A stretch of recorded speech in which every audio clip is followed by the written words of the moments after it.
Hello नमस्कार, welcome to inculcate learning. PYQs की हम बात करेंगे जी। आज लाइव नहीं होगी ये क्लास, डेफिनेटली प्रीमियर कर दूंगी मैं इस क्लास का। रीजन बीइंग वही लाइट वगैरह वाईफाई वगैरह वाला इश्यू हो जाता है कभी कभी। सो इट्स बेटर कि आप लोगों का भी टाइम वेस्ट ना हो कि आप लाइव का वेट करें। ओके इससे पहले वाली सारी क्लासेस जो हैं PYQs की, स्पेशली जो मैंने 2019 से लेके और 2022 तक के PYQs करवाए हैं। ये तो दिसंबर 2022 का एग्जाम था जो 14 मार्च को हुआ था, जिसको आज हम डिस्कस करेंगे। अदरवाइज उससे पहले मैं 6 क्वेश्चन पेपर करा चुकी हूँ, ये 7वां है। और लास्ट मिनट पे 7 क्वेश्चन पेपर यानी कि 700 क्वेश्चन ही आप लगा सकते हैं। 700 भी इसलिए मैं 90 क्वेश्चन कराती हूँ, आप लोगों को पता ही है। 10 क्वेश्चन कॉम्प्रीहेंशन वाले में छोड़ देती हूँ जो आप खुद कर सकते हैं। ओके सो ये 14 मार्च को एग्जाम हुआ था जी। दो शिफ्ट में नहीं, हाँ शायद दो शिफ्ट में था। ये जो शिफ्ट मेरे वाली थी, जो एग्जाम मैं दे के आई थी, वो आप लोगों को करवा रही हूँ। दूसरे शिफ्ट का पेपर मेरे पास नहीं है, सो वो फिर बाद में करवाएंगे, ठीक है। सो ये एक शिफ्ट का पेपर है जी। This is presented by me Raveena. Videos informative लगे तो इनकलकेट लर्निंग को लाइक शेयर सब्सक्राइब जो है वो आप कर सकते हैं।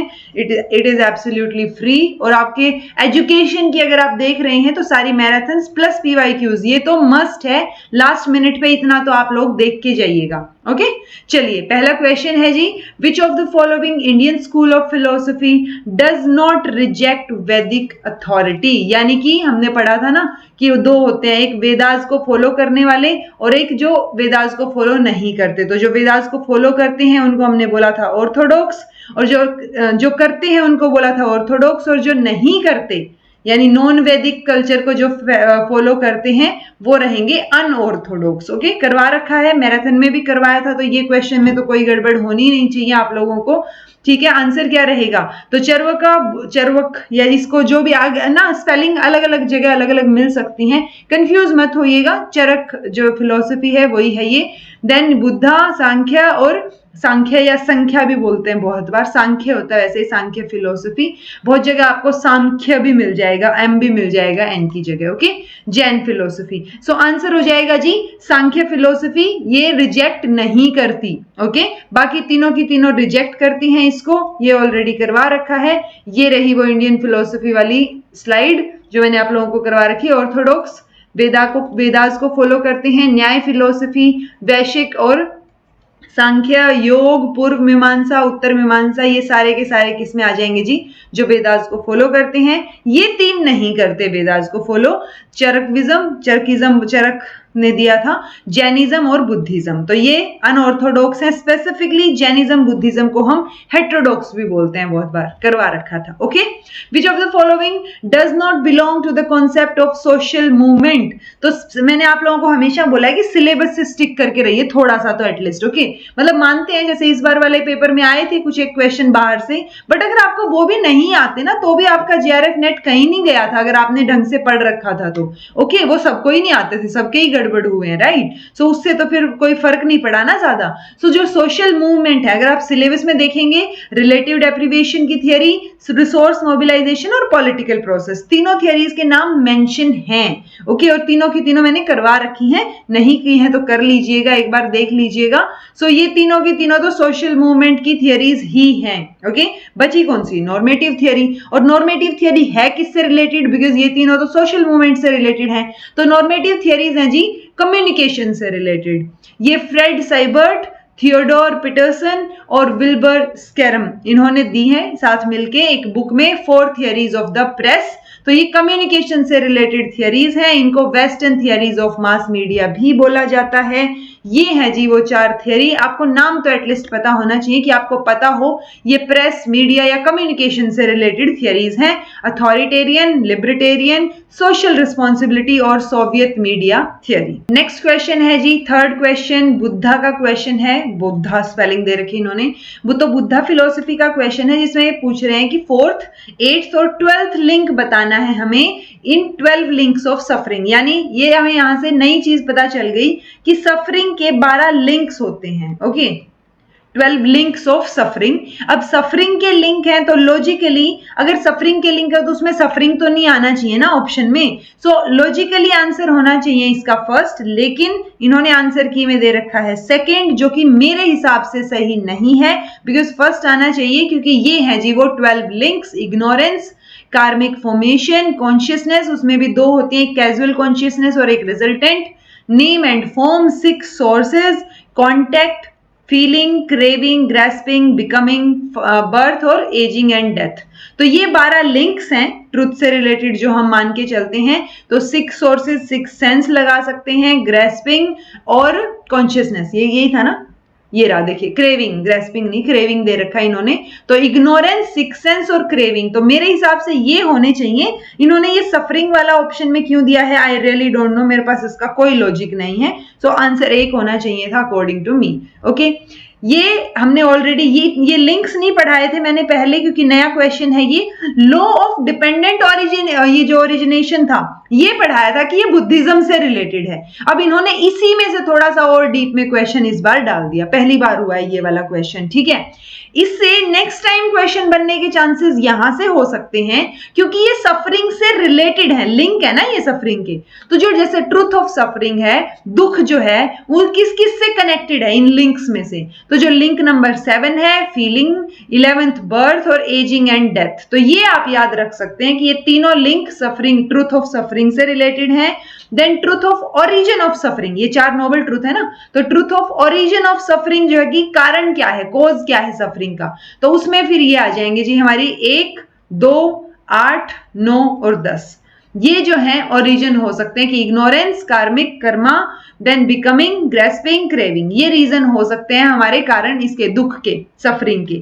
ओके, तो ये क्वेश्चन शायद आप लोगों के काम आ जाए नेक्स्ट टाइम के लिए, अदरवाइज ये क्वेश्चन नया था तो आप ये 12 लिंक्स ध्यान रख लेंगे, मोर देन इनफ है। उससे पहले ऑलरेडी 4 नोबल ट्रुथ और 8 नोबल पाथ, 8 फोल्ड पाथ जो थे वो आपको याद रखने हैं। ओके, चलिए next question, Spinoza is identified with the idealist tradition because, तो ये भी थोड़ा सा डीप में क्वेश्चन था।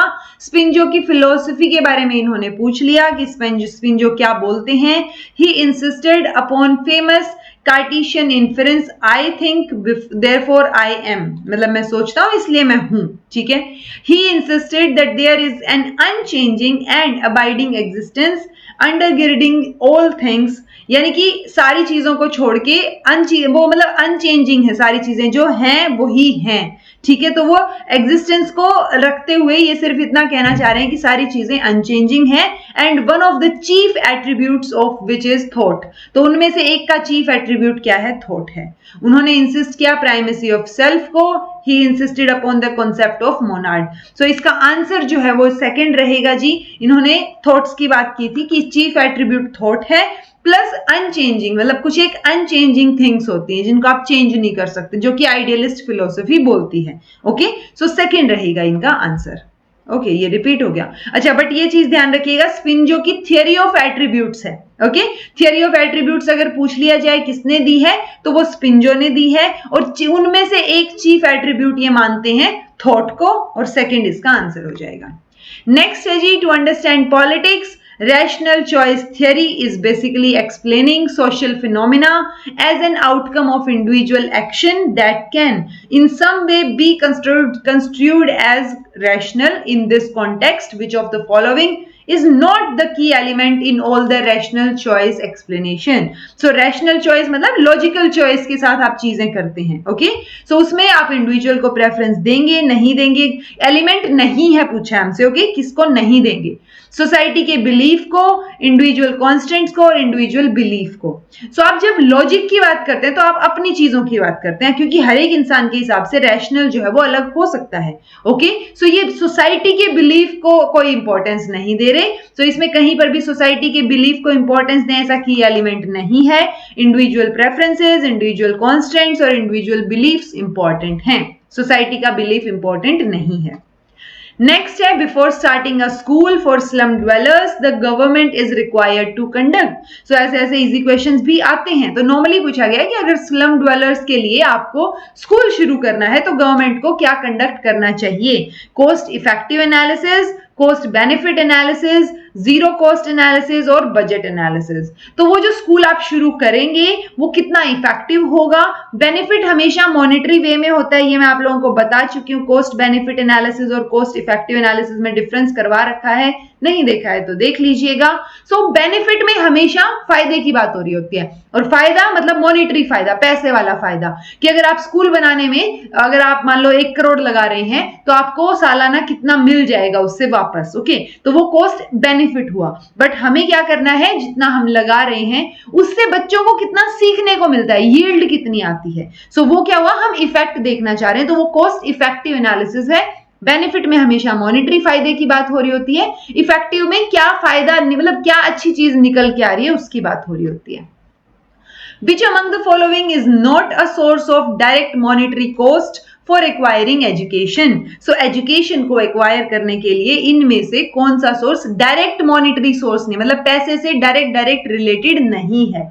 सो ट्यूशन फीस देनी पड़ेगी तो पैसा ही हो गया, बुक परचेज किए पैसे भी देने पड़ेंगे तो मॉनेटरी कॉस्ट तो यहां भी डायरेक्ट आ गई, ट्रांसपोर्ट कॉस्ट भी डायरेक्ट आ गई। बट जो अपॉर्चुनिटीज चली गई हैं, फोरगोन अपॉर्चुनिटीज, सो वो पैसे से रिलेटेड नहीं है डायरेक्ट। ओके, सो सी जो है इसका आंसर हो जाएगा थर्ड। नेक्स्ट है the vision of NKC, national knowledge commission, करवा रखा है, देख लीजिएगा। ये बताइएगा ये कौन से ईयर में आया था, बिकॉज ईयर भी आपको याद रखने हैं। मतलब जो हमारा 1947 में भारत आजाद हुआ, उसके बाद 1948 से लेके अब तक 2023 तक कौन कौन सी पॉलिसीज आ चुकी हैं, कौन एजुकेशन से रिलेटेड कौन कौन से कमीशन है, किसने क्या बोला था, मेजर फीचर्स क्या क्या है, वो सारे आपको पता होने चाहिए, और मैंने सारे करवा रखे हैं। ओके, सो वो जो हमने यूनिवर्सिटी एजुकेशन कमीशन देखा था 48-49 का, देन मुदालियर कमीशन देखा, तो आपको याद होने चाहिए ईयर इनके, क्योंकि ईयर कई बार क्यों याद होने चाहिए, क्रोनोलॉजी पूछ लेते हैं जो आप आने वाले क्वेश्चंस में देखेंगे कि कौन किसके बाद आया, ओरिजिन एस्टेब्लिश कब हुई ये चीजें, या कमीशन कब आया, तो वो क्वेश्चन काफी पूछा जाता है। वो याद रखिएगा कि आपको ये चीजें थोड़ी सी समझ के याद भी करनी पड़ेंगी कि यूनिवर्सिटी कमीशन था, मुदालियर कमीशन सेकेंडरी एजुकेशन के लिए था, देन हमारा जो 1964 वाला था कोठारी कमीशन था, उसके बेसिस पे 68 में हमारी नेशनल एजुकेशन पॉलिसी आ गई, देन 76 में जाके क्या हुआ, जो अमेंडमेंट आया हमारा 42nd अमेंडमेंट, एजुकेशन को उसमें हमने स्टेट सब्जेक्ट से कॉन्करेंट लिस्ट में डाल दिया, तो वो सारी चीजें पता हो। 1986 में हमारी नेशनल एजुकेशन पॉलिसी दूसरी आई, ठीक है, दूसरी के बाद अभी लास्ट रिसेंट कब आई है, 2020 में। ओके, जिसका ऊपर अभी काम चल रहा है, मतलब जो NCF नेशनल करिकुलम फ्रेमवर्क, उसने 4 नेशनल करिकुलम फ्रेमवर्क्स की बात की है कि, और उनमें से 2 ऑलरेडी आ चुके हैं। ओके, फाउंडेशनल स्टेज के लिए और स्कूल लेवल के लिए। ओके, अडल्ट वाला और टीचर वाला नेशनल करिकुलम फ्रेमवर्क अभी आना बाकी है। ओके, सो ये सारी चीजें, जैसे नेशनल पॉलिसी कब आई डिसेबिलिटीज के लिए, तो नेशनल करिकुलम फ्रेमवर्क तो चलो हमें पता है, चलो 2005 में आ गया, उससे पहले कब आया था, तो ये डेट्स आपको याद होनी चाहिए बिल्कुल मुझबानी।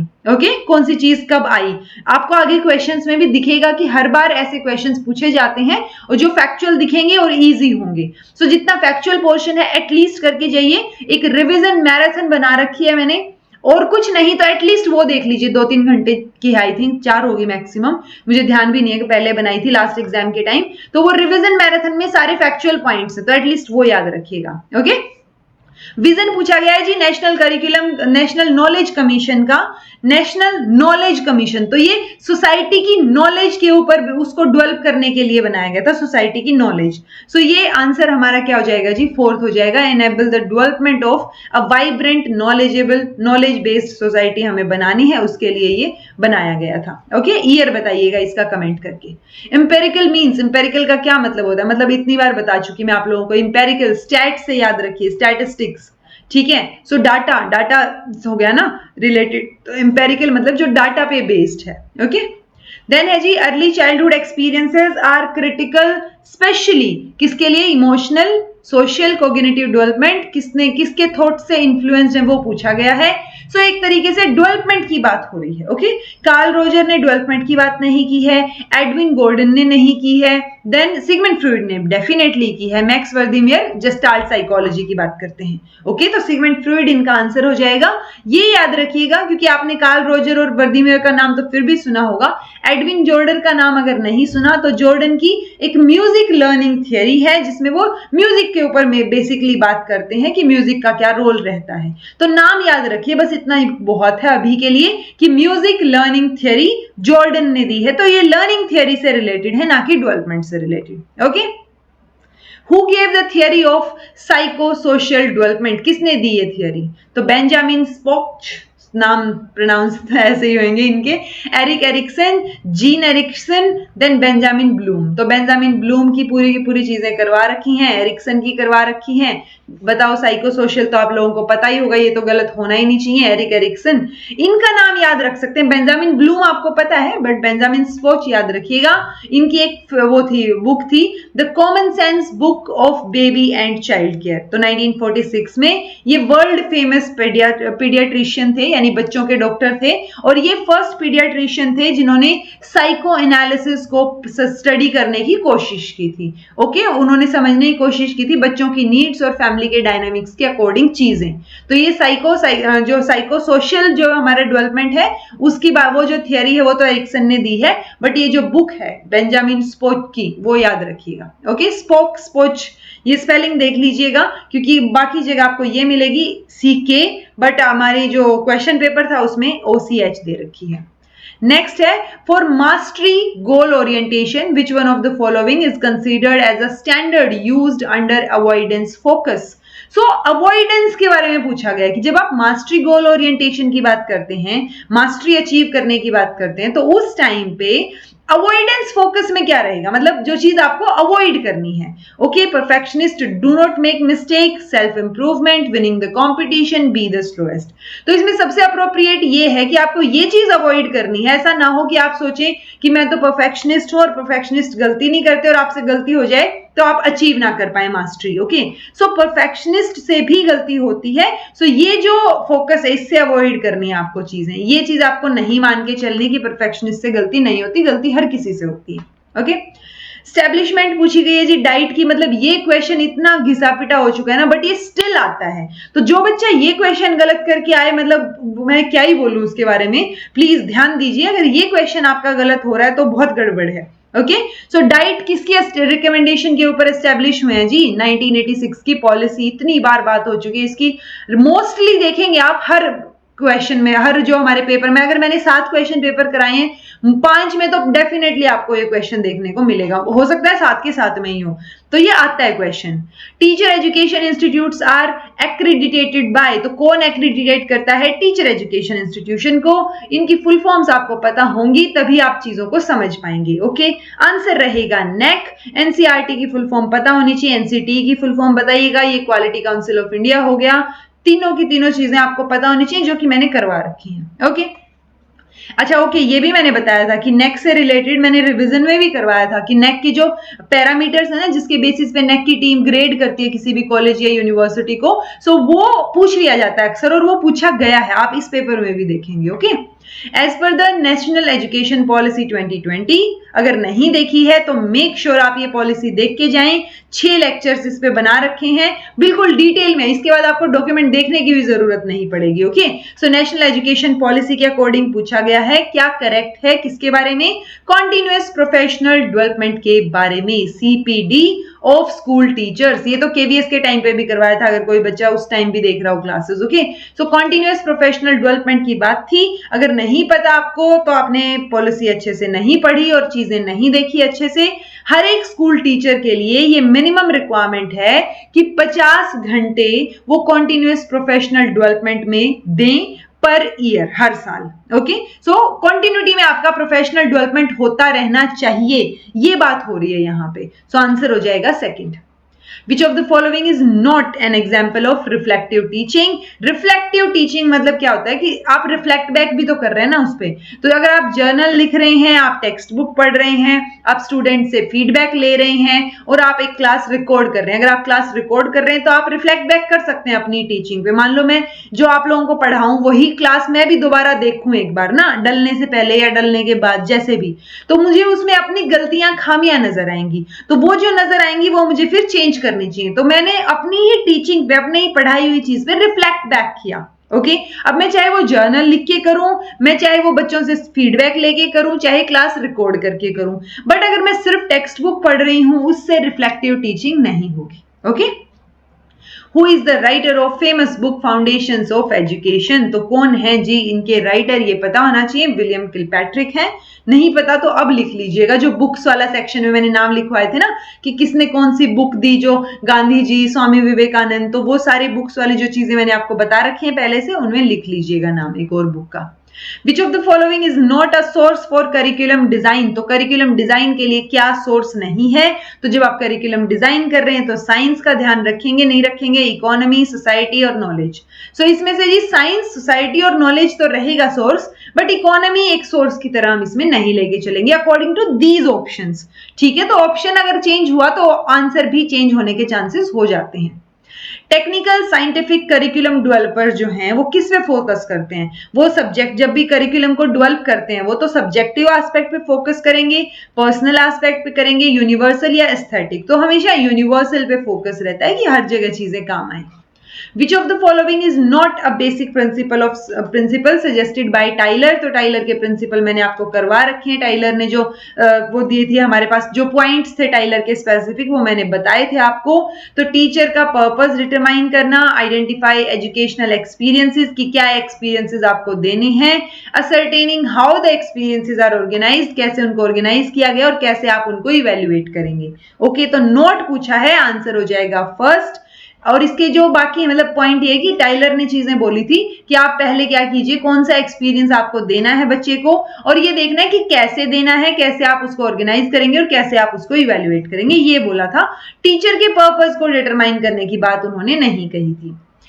When between group variance और within group variance, तो ये चीज मुझे ये बता दीजिएगा कि जब मैंने आपको एफ टेस्ट करवाया था, जो 6th मैराथन थी हमारी रिसर्च वाली, बहुत लंबी मैराथन जिसमें मैंने क्वेश्चंस भी करवाए थे, सो उसमें एफ टेस्ट का क्या फॉर्मूला बताया था, मतलब बिटवीन और विद इन था, डिवाइड बाय क्या था, मुझे ये बताइएगा, मतलब बी बाय डब्ल्यू था या विद इन बाय बिटवीन था, ये बता दीजिएगा कमेंट करके अगर आपने मैराथन देख रखी है तो। ओके, यहाँ पे पूछा गया है कि अगर बिटवीन ग्रुप वेरिएंस जो है वो सब्सटेंशियली ज्यादा है, ग्रेटर देन है विद इन ग्रुप से, सो क्या रहेगी, मतलब क्या डिफरेंस रहेगा। ये जो डिफरेंस हमें दिख रहा है मीन्स के बीच में, may be ascribed only to, क्या चीजें आ सकती हैं उसमें, तो उसमें sampling error, measurement error, constant error और चांस एरर, तो सैम्पलिंग एरर आने के चांसेस हैं जी उसमें। Which of the following is a principle of experimental design, research design? तो experimental research design का principle पूछा गया है। जब experimental research design करवाया था तो treatment variable, ठीक है, sampling error, ये सारी चीजें करवाई थी हमने, ठीक है। पॉइंट हमेशा ये बताया है कि एरर कम से कम होनी चाहिए, सो हमें एरर को मिनिमाइज करना है, बाकी जो चीज बची तो एरर को मैक्सिमाइज नहीं करेंगे हम यहाँ पे, ठीक है। यहाँ पे भी मिनिमम एरर है बट यहाँ पे भी है, तो यानी मैक्सिमाइज तो बिल्कुल नहीं करेंगे, सो हम ट्रीटमेंट को मैक्सिमाइज करेंगे और एरर को मिनिमाइज करेंगे, ठीक है। ये चीज ध्यान रखिएगा, एरर कम से कम करने की कोशिश करेंगे हम। ये क्वेश्चन था जी, काफी सारे बच्चों को दिक्कत हो रही थी इसमें कि सम ऑफ स्क्वायर डेविएशन पूछा था, तो अगर आपने स्टैट वाली क्लासेस नहीं देखी और अगर आप दिसंबर वगैरह वाला बाद का एग्जाम दें तो स्टैट वाली प्लेलिस्ट देख लीजिएगा, आपके आगे भी काम आएगी पीएचडी वगैरह में। तो देखिए इसके सम पूछा है, यानी प्लस करनी है कुछ ना कुछ चीज, क्या प्लस करना है, सम पूछा है किसका, स्क्वायर ऑफ डेविएशन, यानी जो भी डेविएशन आया है उसका स्क्वायर करो और फिर सम कर दो उसका, ठीक है। अब हमारे पास संख्या क्या क्या है, संख्या है 12, 14, 16, 18 और 20। मीन निकालना पड़ेगा क्योंकि डेविएशन तो हम मीन से ही देखते हैं, सो मीन क्या निकलेगा इसका, ये देखिए 8, 4 और 2 6, 6 और 6 12 और 8 20, 2 2 और 1 3 4 5 6 7 और 8 80, ठीक है। डिवाइड बाय 5 यानी ये, सो 5 एकम 5 6 7 8 5 6 की 30, 16 आ गया जी हमारे पास डेविएशन, सॉरी मीन, तो 16 आ गया मीन। डेविएशन कैसे निकालेंगे, 12 में से 16 गए, 14 में से 16, 16 में से 16, 18 में से 16 और 20 में से 16, ठीक है। ये डेविएशन होगा, तो यहाँ पे डेविएशन आया -4, यहाँ -2, यहाँ 0, यहाँ 2 और यहाँ 4, सो ये डेविएशन आ गया। अब इस डेविएशन का स्क्वायर, स्क्वायर क्या रहेगा, माइनस तो हट ही जाएगा, 4 चौके 16, 2 दूनी 4, 0, 2 दूनी 4 और 4 चौके 16, इसका सम पूछा गया आपसे, 16 दूनी 32 और 4 8 सम आ जाएगा 40, ठीक है। ये रहेगा जी इसका आंसर। तो सम ऑफ स्क्वायर डेविएशन, यानी डेविएशन निकालना पड़ेगा। डेविएशन निकलता है मीन से, जो भी वैल्यूज है उसमें से मीन माइनस कर दीजिए। यूजुअली मीन से निकलता है, मोड और मीडियन से भी निकलता है, मैंने करवा रखा है, बट मीन ही लेके चलते हैं हम ऐसी सिचुएशन में। तो सम ऑफ स्क्वायर पूछा है, तो डेविएशन निकाला, उसका स्क्वायर किया और उसको जोड़ दिया, तो आंसर आ गया 40। अच्छा ओके, ये क्वेश्चन शायद मैंने लाइव के टाइम पे जब डिस्कस कर रहे थे, पेपर दे के आए थे, तब मैंने बोला था आपको रिलायबिलिटी वाला, कि रिलायबिलिटी तो प्लस माइनस मतलब वो होता है ना कि माइनस नहीं हो सकती कभी भी रिलायबिलिटी। तो इन्होंने पूछा था मैक्सिमम वैल्यू, जबकि मैंने शायद ये बोल दिया था आपको कि प्लस ये 0 से 1 तक वेरी करेगी। तो अगर 0 से 1 तक वेरी कर रही है तो मैक्सिमम क्या हुई? मैक्सिमम तो +1 हुई ना वैल्यू। ठीक है, तो क्वेश्चन पढ़ने में गड़बड़ हुई होगी मेरे से, जब मैं सोच रहे थे, क्वेश्चन डिस्कस कर रहे थे कि क्या क्या क्वेश्चन आए हुए थे। तो उस टाइम पे किसी स्टूडेंट ने बोला था कि मैम प्लस से -1 तक वेरी करेगी क्या? तो देखिए रिलायबिलिटी की वैल्यू कभी भी नेगेटिव नहीं होती, इतना ध्यान रखिएगा। और इन्होंने तो फिर कई बार पूछ लिया जाता है कि रिलायबिलिटी की वैल्यू कितनी वेरी करेगी, तो उस टाइम पे हम बोलते हैं कि 0 से 1 तक वेरी करेगी, ये आंसर आ जाता। ओके, मैं भी शायद यही दे के आई होंगी उस टाइम, बट क्वेश्चन क्या था? Maximum value. तो रिलायबिलिटी की मैक्सिमम क्या होगी? 1 होगी जी वैल्यू। ठीक है, A teacher is attempting to help students question and challenge domination, beliefs and practices that dominate them. तो टीचर हेल्प कर रहा है बच्चों को कि जो जो डोमिनेशन उनको फील हो रहा है उसको वो क्या करें, मतलब जो भी प्रैक्टिसेस हैं उनको क्वेश्चन किया जाए। Okay, in this way teacher is trying to connect knowledge to power and ability to take constructive action. So ये टीचर का कौन सा अप्रोच है? So अगर आपने मेरी वीडियोस देखी होंगी तो आपको पता होगा कि ये क्रिटिकल पेडागोजी की बात की गई है। अब आप मुझे कमेंट करके ये बताएंगे, अगर आप सीरियस एस्पिरेंट है तो, कि क्रिटिकल पेडागोजी जो टर्म है, ये जो कॉन्सेप्ट है, ये किसने दिया? तो उनका नाम बता दीजिएगा जी। Okay, Which one of the following code describes direction, command or order to which a pupil is expected to comply as per Flender interaction? तो मैंने कई बार मतलब ऐसे चीख के बोला था, Flender interaction कैटेगरी सिस्टम से क्वेश्चन आता है, इसको याद कर लीजिएगा। तो जिन्होंने याद नहीं किया उनका डेफिनेटली गलत होगा, जिन्होंने किया है उनका सही होगा। तो डायरेक्शन की बात आ रही है, तो ये कैटेगरी नंबर 6 पे है। ये थी जी हमारी, ये देखिए गिविंग डायरेक्शंस है 6 नंबर पे।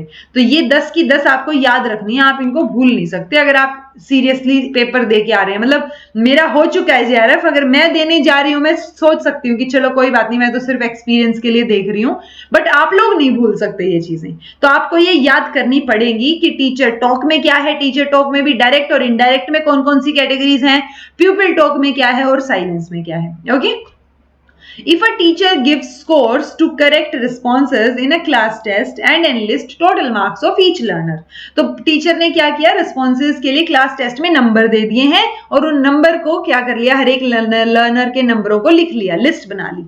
ये क्या कर रहे हैं टीचर ना? इन्होंने क्या किया? ये असेसमेंट किया, इन्होंने मेजरमेंट किया, इवेल्युएशन किया या वैल्यू जजमेंट किया? तो इन्होंने मार्क्स दिए हैं जी, तो मेजरमेंट किए हैं चीजें। Okay, Which among the following is a purpose of display portfolio? तो डिस्प्ले, जब आप पोर्टफोलियो को डिस्प्ले कर रहे हैं, अपनी सारी की सारी अचीवमेंट्स को डिस्प्ले कर रहे हैं, तो इसका पर्पस क्या है? तो पर्पस डिफिकल्टी एरियाज पता करना या लर्नर के, या डेमोन्स्ट्रेट करना हाईएस्ट लेवल ऑफ अचीवमेंट जो आपने अटेन किया है, to document students learning of specific learning outcomes, उनको दिखाना, या फिर मास्टरी ऑफ लर्नर्स किसी भी पर्टिकुलर एरिया में उसको डेमोन्स्ट्रेट करना। ओके, तो जब डिस्प्ले की बात आ रही है, आप शो कर रहे हैं कोई चीज, तो आप मैक्सिमम हाईएस्ट अचीवमेंट जो आपका रहा है वो चीज शो कर रहे हैं, तो सेकंड हो जाएगा इसका आंसर।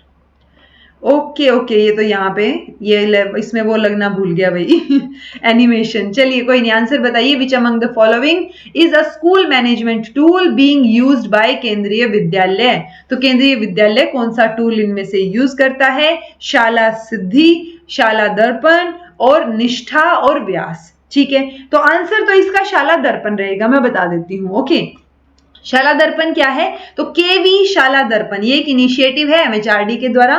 MHRD अब जो है वो मिनिस्ट्री ऑफ एजुकेशन है, तो MOE है। Okay, aimed at leveraging information and communication technology for enhancing academic delivery system in schools under केंद्रीय विद्यालय संगठन। सो ये आईसीटी को एनहेंस करने के लिए यूज किया गया है और ये शाला दर्पण केवीएस में यूज किया जाता है। ओके, तो शाला सिद्धि क्या है? शाला सिद्धि जो है वो एनपीएसएससी भी पूछा जा सकता है, सेम ही चीज है, national programme on school standard and evaluation.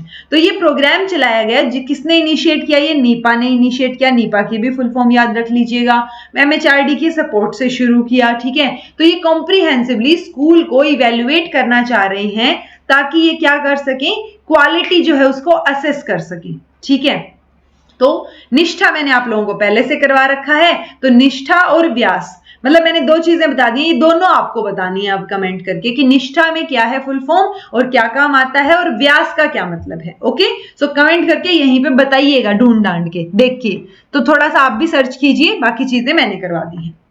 Which among the following is not an example of asynchronous learning? ये भी मैंने बताया था, सिंक्रोनस और एसिंक्रोनस लर्निंग साफ साफ दिया हुआ है।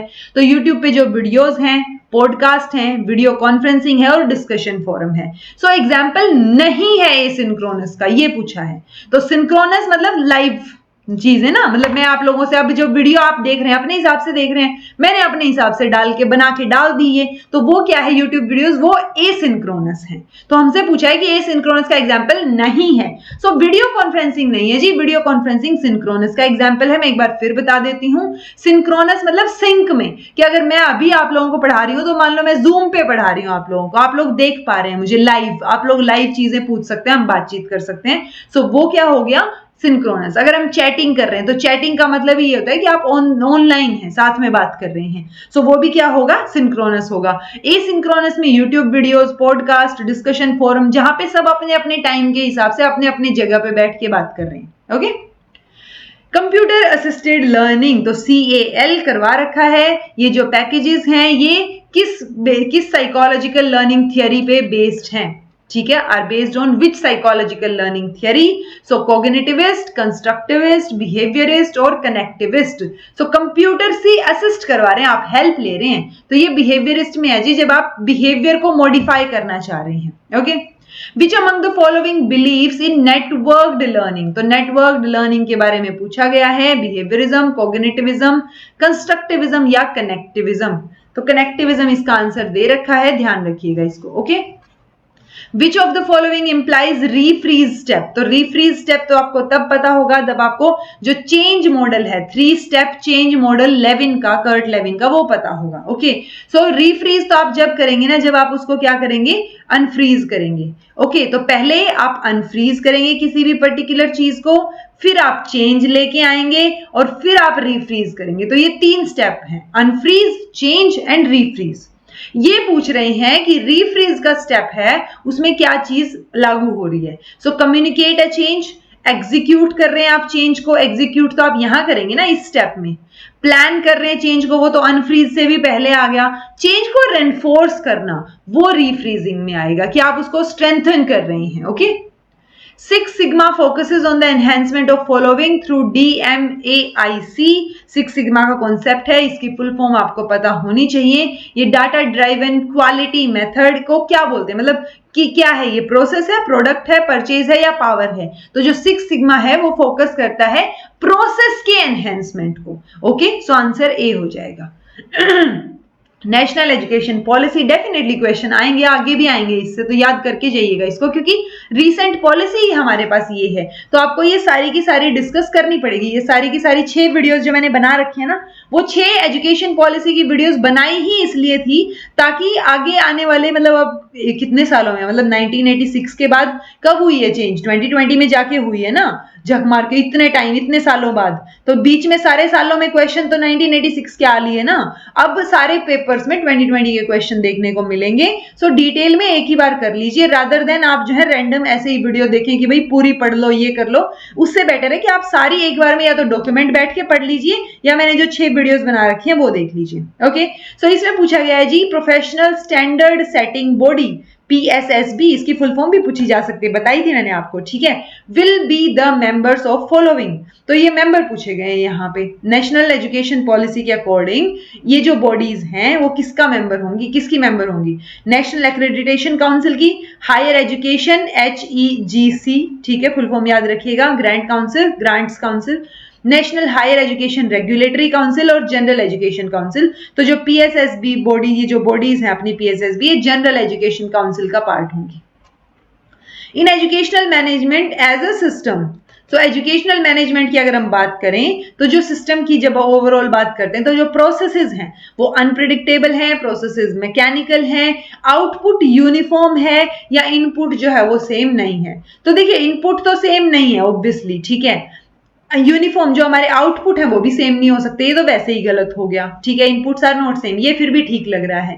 प्रोसेसेस मैकेनिकल हो सारे, ये जरूरी नहीं है, बट प्रोसेसेस अनप्रेडिक्टेबल होंगे। तो अगर अनप्रेडिक्टेबल वर्ड में ऑटोमेटिकली ये सेम तो नहीं होंगे ना, कुछ भी हो सकते हैं। तो ये फोर्थ पॉइंट जो वो ऑटोमेटिकली फर्स्ट में इंक्लूड हो जाता है, प्रोसेसेस जो है वो अनप्रेडिक्टेबल है जब भी हम एजुकेशनल मैनेजमेंट की बात करेंगे। ओके, तो आंसर हो जाएगा फर्स्ट।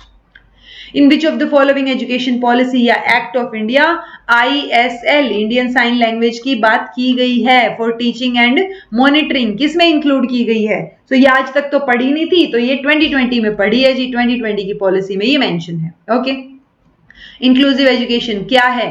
ये एनकरेज करते हैं स्ट्रिक्ट एडमिशन प्रोसीजर होना चाहिए, डाइवर्सिटी को सेलिब्रेट करना है क्लासरूम में, इंडोक्ट्रिनेशन ऑफ फैक्ट्स को ये इंक्लूड करते हैं, या ये टीचर्स को इंक्लूड करेंगे फ्रॉम मार्जिनलाइज्ड ग्रुप। तो ये क्या है? डाइवर्सिटी को सेलिब्रेट करते हैं, हम सब की बात कर रहे हैं, हम ना तो सिर्फ डिसेबल्ड की बात कर रहे हैं, ना हम सिर्फ डिसएडवांटेज की बात कर रहे हैं, हम सब की बात कर रहे हैं कि आप सबको साथ लेके चलिए। जो भी डाइवर्सिटी है वो यूनिटी इन डाइवर्सिटी है ना भारत में, तो उसको सेलिब्रेट करना है हमें क्लासरूम में भी। Which of the following statements is correct with reference to assistive technology in general? तो जो assistive technology हम यूज करते हैं वो क्या करती है? वो डिपेंडेंस पे, मतलब वो होता है ना, इंक्रीज्ड डिपेंडेंस में हेल्प करती हैं वो, क्योंकि असिस्टिव टेक्नोलॉजीज हैं वो असिस्ट करने में हेल्प करेंगी, तो आप उन पर डिपेंडेंट तो होंगे ना कहीं, तो फोर्थ रहेगा इसका आंसर। नेक्स्ट है जी, which among the following responsibilities of a teacher is related to behaviour management of children with disabilities. तो जो चिल्ड्रन विद डिसेबिलिटीज हैं या जो स्पेशली एबल्ड चाइल्ड हैं, उनके बिहेवियर को मैनेज करने के लिए टीचर की क्या रिस्पॉन्सिबिलिटी है? तो वो वीकली टाइम टेबल बना लें, ये टीचर की रिस्पॉन्सिबिलिटी है या नहीं है, बताइएगा। Evaluate students progress either individually और एज ग्रुप, तो बच्चे की प्रोग्रेस को इवेल्युएट करना है हमें।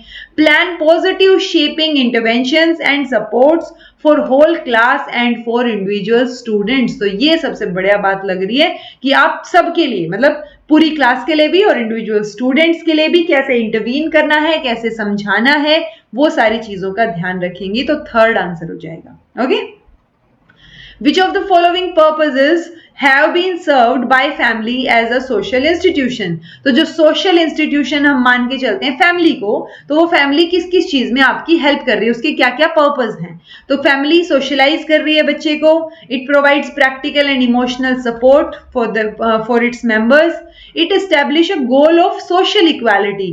तो फैमिली की वजह से सोशल इक्वालिटी कैसे आएगी? ये गोल तो नहीं हो सकता ना, ये तो सोशल लेवल पे होने से आएंगी चीजें। हाँ, सेक्सुअल रिप्रोडक्शन को रेगुलेट रखती है family, it provides its members with a social identity, मिलती है मेंबर्स को, ठीक है, कि आप इस फैमिली से बिलोंग करते हैं। तो ये जो सोशल इक्वालिटी वाला है ये सूट नहीं कर रहा, ये काम नहीं है, ये फैमिली का काम नहीं है। सो इसके अलावा बाकी सारे ऑप्शन सही है अपने, A, B, D और E। Okay, Which of the following statements are true? तो ट्रू स्टेटमेंट्स पूछी गई हैं यहाँ पे। Study of problem of freedom comes under metaphysics, study of empiricism. तो अगर आपने ये देख रखा होगा कि जो मैंने बेसिक करवाया था आपको फिलोसफी के टाइम पे कि एपिस्टेमोलॉजी में क्या आएगा, मेटाफिजिक्स में क्या होता है, एक्सियोलॉजी में क्या होगा, तो ये चीजें आपको पता होंगी ऑलरेडी। ओके, इंडक्शन मेथड जो है falls under the preview of logic, priori knowledge falls under axiology, concept of God falls under epistemology. तो आंसर इसका हो जाएगा जी A, B एंड C, और ये दोनों स्टेटमेंट हो जाएंगी हमारी गलत। Which of the following are true? True चीजें पूछी गई हैं। सांख्या का मतलब क्या होता है? The philosophy of right knowledge, Sankhya एक प्लूरलिस्टिक स्पिरिचुअलिज्म है एंड अनकॉम्प्रोमाइजिंग ड्यूअलिज्म है। सो ये ड्यूअलिज्म तो हम यूजुअली वेदांता में पढ़ा था, हमने एक टाइप जो स्कूल्स ऑफ वेदांता पढ़े थे डिटेल में, उसमें था ये तो, ठीक है। अच्छा ओके, मतलब उसमें नहीं था, वहां पे एक ही जगह पे था ड्यूअलिज्म, बाकी अवॉइड करते थे उसको। Right knowledge is the knowledge of association of पुरुष विद प्रकृति।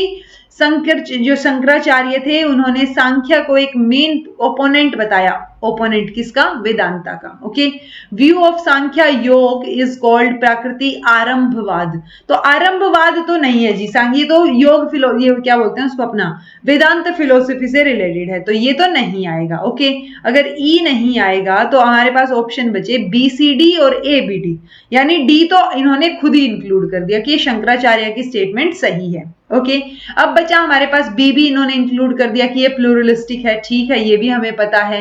तो अब सी और ए बचा हमारे पास। तो जो सांख्य है उसका मतलब होता है राइट नॉलेज, तो ए बी और डी हमारा आंसर हो जाएगा। ओके, यशपाल कमेटी की रिपोर्ट ये रहती है, आई थिंक ये वाला टॉपिक मैंने नहीं करवाया है, ये बचा हुआ है अभी तक, चलो देखते हैं, कोई नहीं। यशपाल कमेटी की रिपोर्ट 2009 एडवोकेटेड फॉर, किस लिए क्या चीजें बोलती है वो, क्या एडवोकेट करती है, मतलब किस चीज को सपोर्ट करती है। डीम्ड यूनिवर्सिटी को प्रोलिफरेट कर दीजिए, अलग कर दीजिए। देन है promoting privatisation of higher education, curriculum reforms होने चाहिए, फुल फ्लेज्ड यूनिवर्सिटी स्टेटस दे दीजिए आईआईटीज और आईआईएम्स को।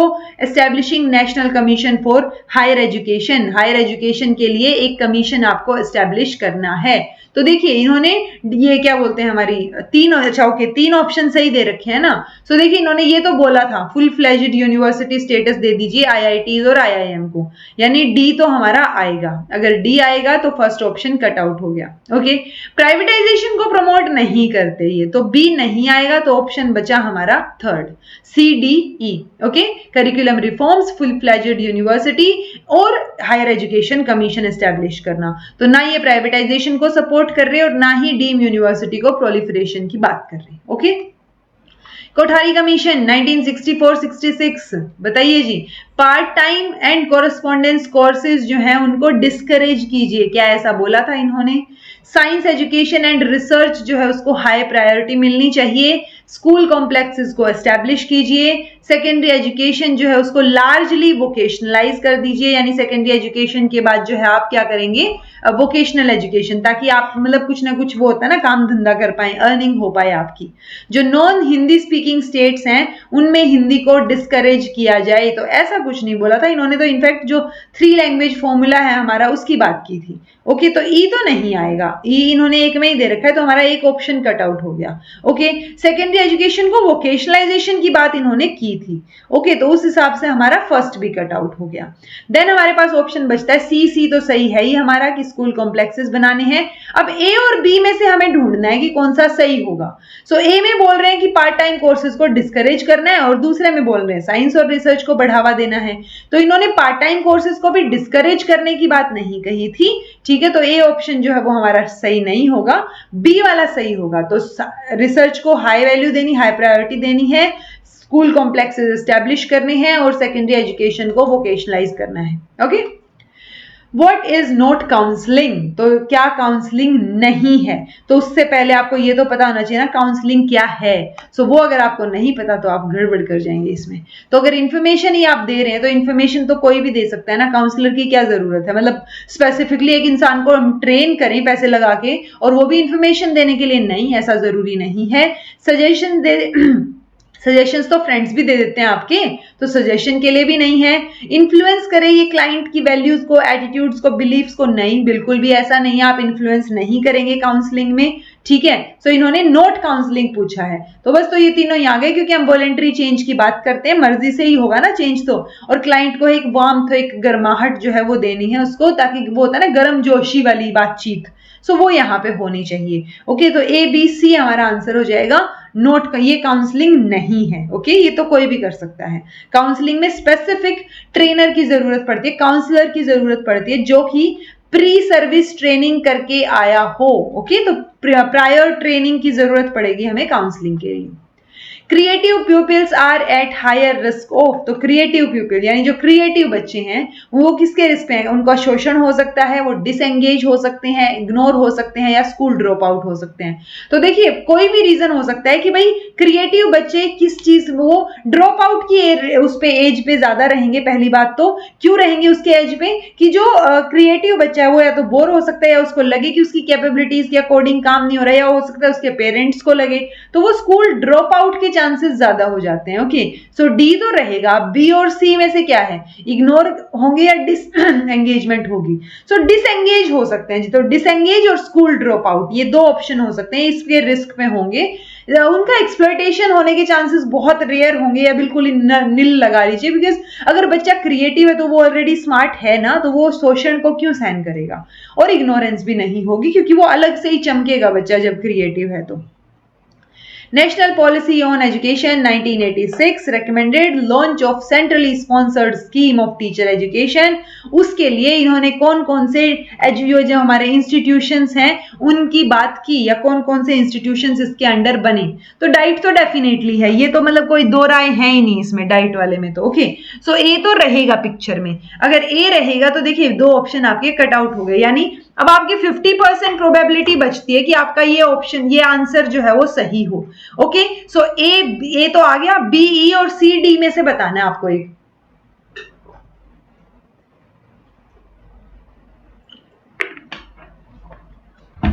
तो इसमें से हम जी एक तो आपको फुल फॉर्म बतानी है, आंसर मैं बता देती हूं, CTE और IASE। तो आंसर क्या हो गया? ACD, यानी सेकंड ऑप्शन हो जाएगा हमारा answer.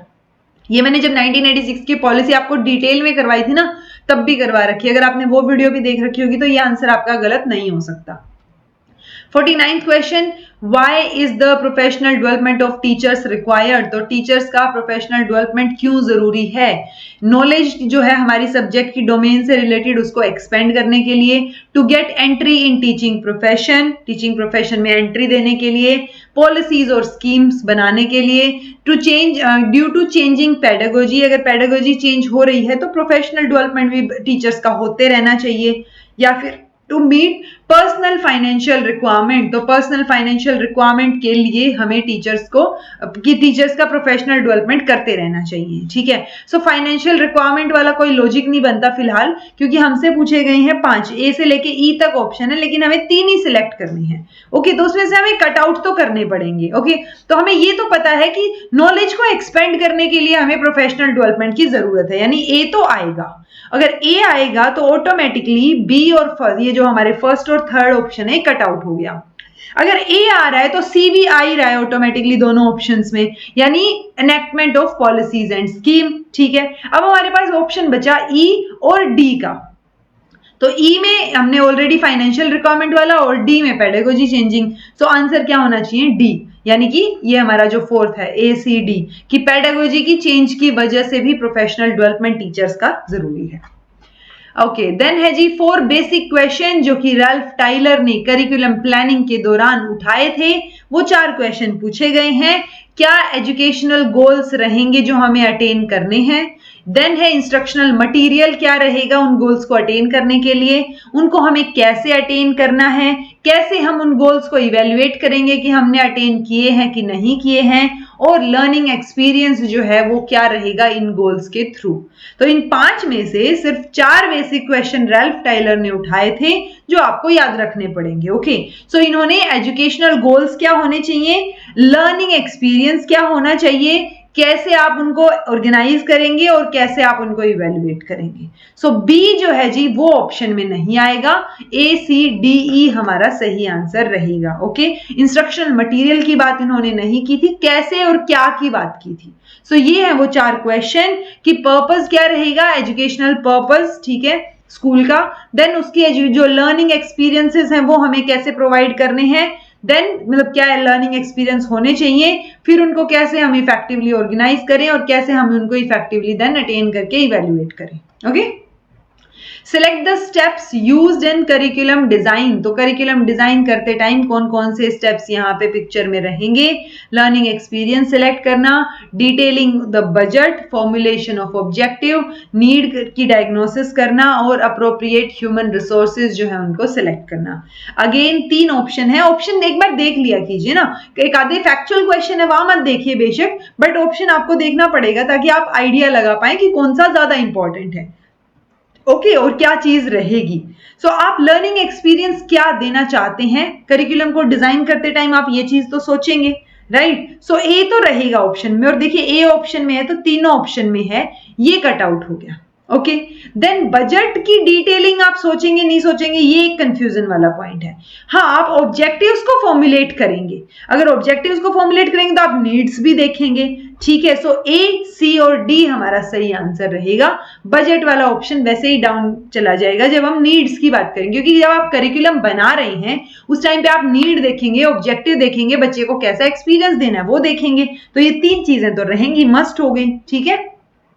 Find the correct pair, तो करेक्ट पेयर बताना है। रैशनलिस्ट में टीचर कैसा होगा, एम्पिरिसिस्ट टीचर कैसा होगा, एग्जिस्टेंशियलिस्ट, प्रैग्मेटिस्ट और आइडियलिस्ट। तो आइडियलिस्ट तो फ्रेंड तो नहीं होता, आइडियलिस्ट तो वो गुरु वाली फीलिंग थी ना, वो रहेगा जिसके अंदर जो जो एक रोल मॉडल की तरह रहेगा, जो जो टीचर बोले वैसा वैसा होना चाहिए, टीचर सेंटर्ड थी ये तो कंप्लीटली, राइट। तो ई तो नहीं रहेगा जी ऑप्शन में, अगर ई नहीं रहेगा तो ये 2 ऑप्शन कट आउट हो गए हमारे। ओके अब हमारे पास बचा बी और सी, तो है ही इनके आंसर में, यानी एम्पिरिसिस्ट और ये जो हमारा क्या है एग्जिस्टेंशियलिस्ट, ये तो सही बता रहे हैं चीजें कि एग्जिस्टेंशियलिस्ट में क्या है, फैसिलिटेटर ऑफ चॉइसेस, ठीक है। तो टीचर एक फैसिलिटेटर की तरह काम करेगा, एम्पिरिसिस्ट की बात कर रहे हैं तो डेमोन्स्ट्रेटर की तरह काम करेगा। ओके अब हमारे पास ऑप्शन बचा ए और डी, तो ए में रैशनलिस्ट है, डी में प्रैग्मेटिस्ट है। तो प्रैग्मेटिस्ट कंट्रोलर नहीं होता भाई टीचर, वो एक्सपेरिमेंट के बेसिस पे बच्चों को सिखाता है, तो आंसर हमारा ए सही हो जाएगा, A, B and C. Okay next है जी, if a researcher computes 10 t test for comparing 5 means, तो 5 मीन को कंपेयर करने के लिए 10 टेस्ट हमने करके देखे हैं। ओके अब 10 जो टेस्ट देखे हैं हमने वो कौन से सिग्निफिकेंस लेवल पे हैं, 0.05 के लेवल पे हैं। सो कौन सी एरर होने के चांसेस ज्यादा हैं। ओके तो ये मुझे बुक में बहुत ज्यादा नहीं मिला इसका कॉन्सेप्चुअल लेवल, बट हाँ इस क्वेश्चन को देख के हम आइडिया लगा सकते हैं कि अगर ऐसा सा क्वेश्चन आ जाए तो हम कैसे सोल्व कर सकते हैं। ओके तो ये 10 हैं जी, 10 टी टेस्ट करवाए हैं हमने, 5 को कंपेयर करना है।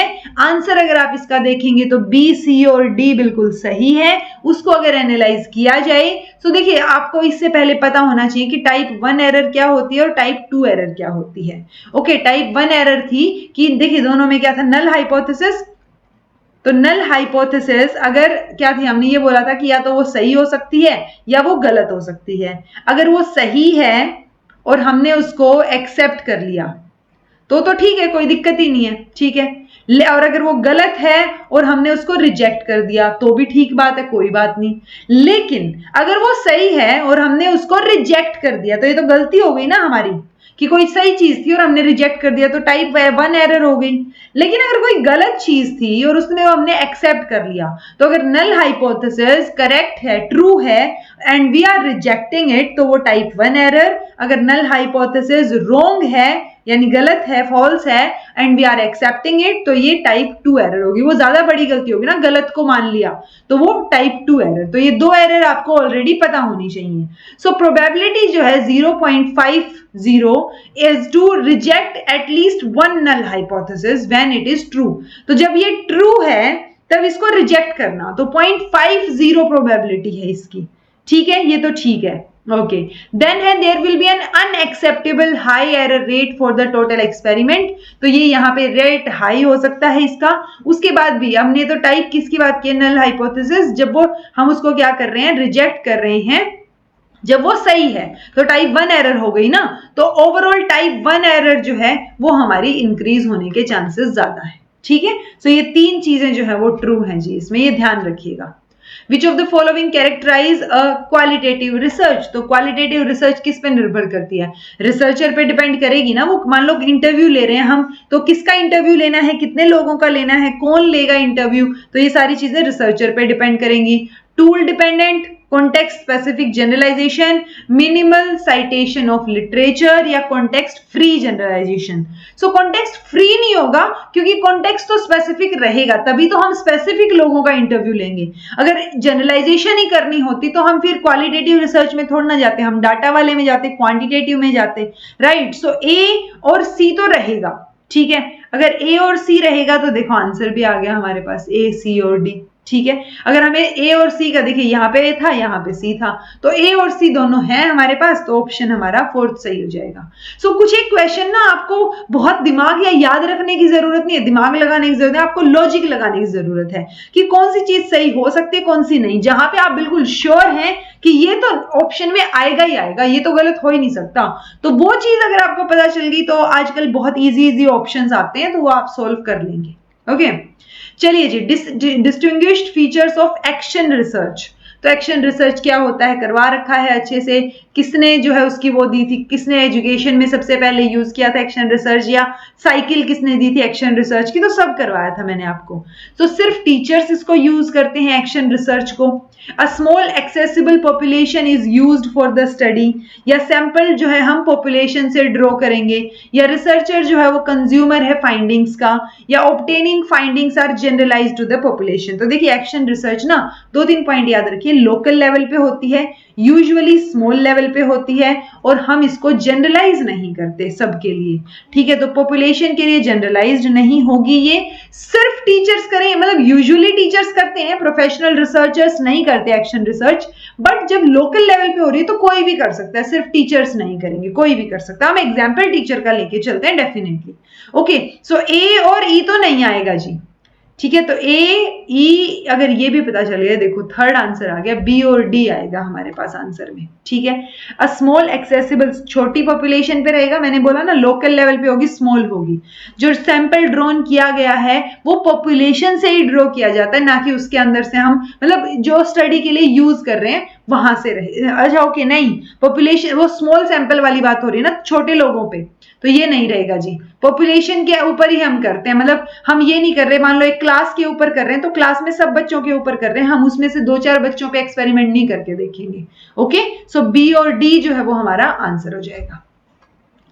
अकॉर्डिंग टू मैगर, ये थोड़ा सा नया क्वेश्चन था हमारे लिए। मैगर के अकॉर्डिंग कौन कौन सी कैरेक्टरिस्टिक्स जो है वो हैं इंस्ट्रक्शनल ऑब्जेक्टिव की। ओके, तो इसमें language, performance, behaviour modification, criteria और कंडीशन।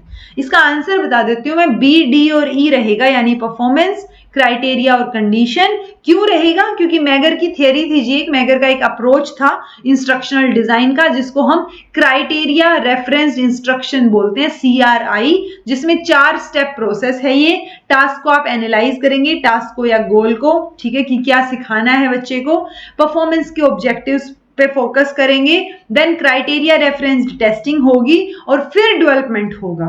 तो वही चीज यहां पे मेंशन है, क्राइटेरिया रेफरेंस्ड, परफॉर्मेंस और कंडीशन। तो ये 3 चीजें आपको, ये 4 पॉइंट्स आप याद रखेंगे मैगर के, क्योंकि ये नया क्वेश्चन आया है। सो आगे फर्दर फ्यूचर में इसके आने के चांसेस बढ़ जाते हैं। तो आंसर ये क्या था, मैगर का criteria reference instruction approach for self paced e learning के लिए था।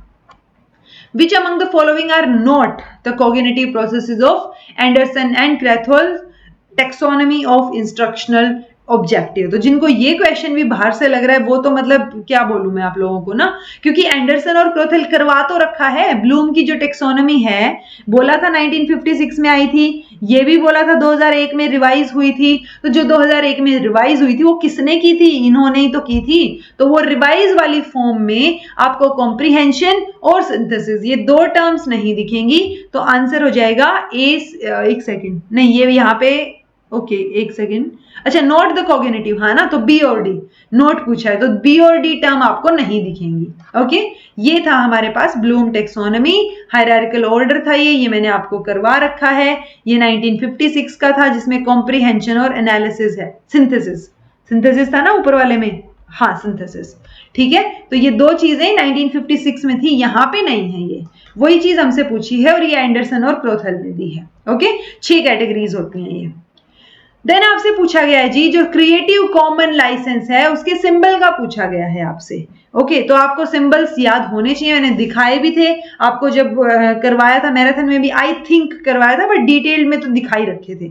सो करेक्ट आंसर आपको बताना है, which of the following are the symbol of creative common licence. तो ये तो जेब्रा क्रॉसिंग वाला साइन है, ऐसे करके कट वाला ना, ठीक है, कि यहां से आगे मतलब नहीं जाए, ऐसा कुछ था, जेब्रा क्रॉसिंग भी नहीं, आई डोंट नो, बट ये तो हम ट्रैफिक वाले में पढ़ते हैं, ठीक है। सो आंसर ये क्या, ये डेफिनेटली है, ये भी है, ए बी हमारे हैं, ए बी अगर है तो डी और ई में से आएगा, ई वैसे ही नहीं है, तो ए बी और डी हो जाएगा, ए सी और डी। एक सेकेंड, क्रिएटिव कॉमन्स उल्टा लिखते हैं क्या हम, ए सी डी, ठीक है जी, ये ध्यान रखिए भाई, सिंबल वाला ना गड़बड़ हो सकती है इसमें। सो ये सिंबल्स आप एक बार चेक करके बताइए कि क्या ये फर्स्ट आंसर सही है, ए C D.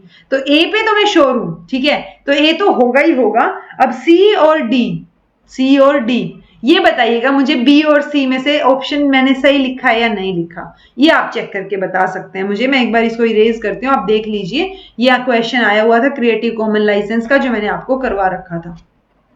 Which of the following are not considered as a content for instructional technology? तो instructional technology के लिए कंसीडर नहीं करेंगे, वो बताना है हमें।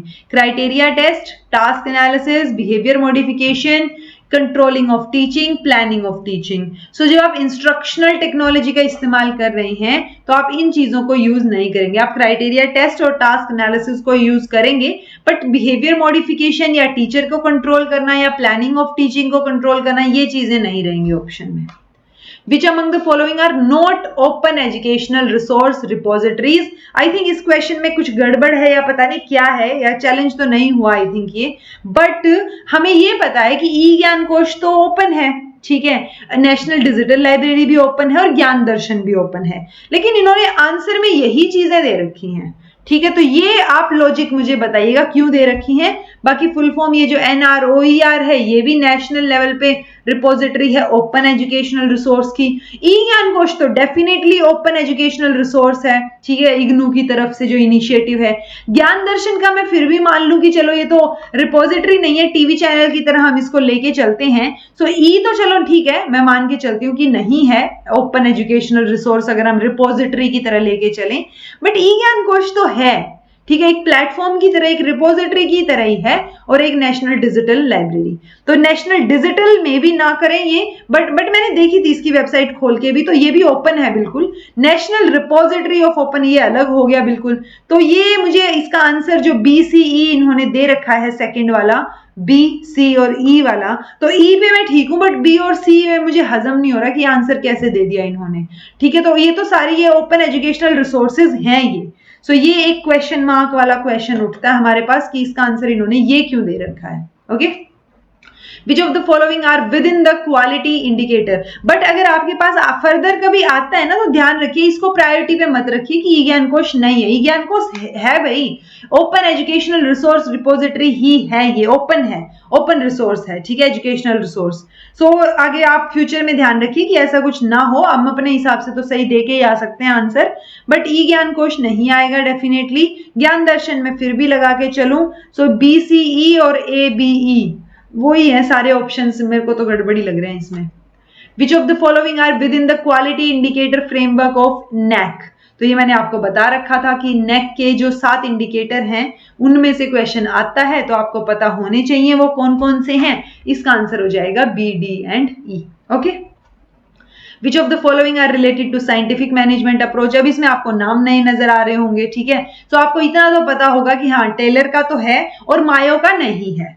ओके, तो टाइलर का रहेगा, यानी कि B तो रहेगा बट A नहीं रहेगा, तो ये तो कट आउट हो गया, और B रहेगा तो ये भी कट आउट हो गया, यानी आपके 50% चांसेस हो गए अब ठीक होने के क्वेश्चन के। सो इसका आंसर जो है जी वो B और D रहेगा, यानी ये ब्रांडीज का नाम भी आप याद रखेंगे, तो ये ध्यान रखिएगा। ओके, ये टाइलर के साथ साथ आपको अब सॉरी टाइलर के साथ साथ आपको इनका नाम याद रखना पड़ेगा जब साइंटिफिक मैनेजमेंट अप्रोच की बात आएगी। बट मैंने इनका सर्च किया था, मुझे बहुत ज्यादा कुछ नहीं मिला इनके बारे में कि इन्होंने कुछ साइंटिफिक मैनेजमेंट के बारे में बोला हो, क्योंकि हमने टाइलर ही पढ़ा है अब तक, FW टाइलर पढ़ा है ठीक है। तो ये आंसर आपको थोड़ा ध्यान रखना पड़ेगा कि आप ब्रांडीज को भी साइंटिफिक मैनेजमेंट अप्रोच के नाम से याद रखें। देन अगेन वही पूछा गया है, नेक की जो है उसमें कौन कौन सी चीजें आएंगी, इंश्योरिंग इक्विटी इंश्योर करते हैं ये जो कोर वैल्यू, ठीक है, institutionalisation peace, increasing access, serving the cause of social justice, consolidating truth. तो इसमें पूछा गया है हमसे national development as a core value within the NAAC, जो हमारे नेक है फॉर यूनिवर्सिटीज, इसमें कौन कौन सी चीजें आएंगी। तो इक्विटी, आप ऑब्वियसली आप सबको इक्वल अपॉर्चुनिटी मिले ना, तो वो तो आप इंश्योर करेंगे।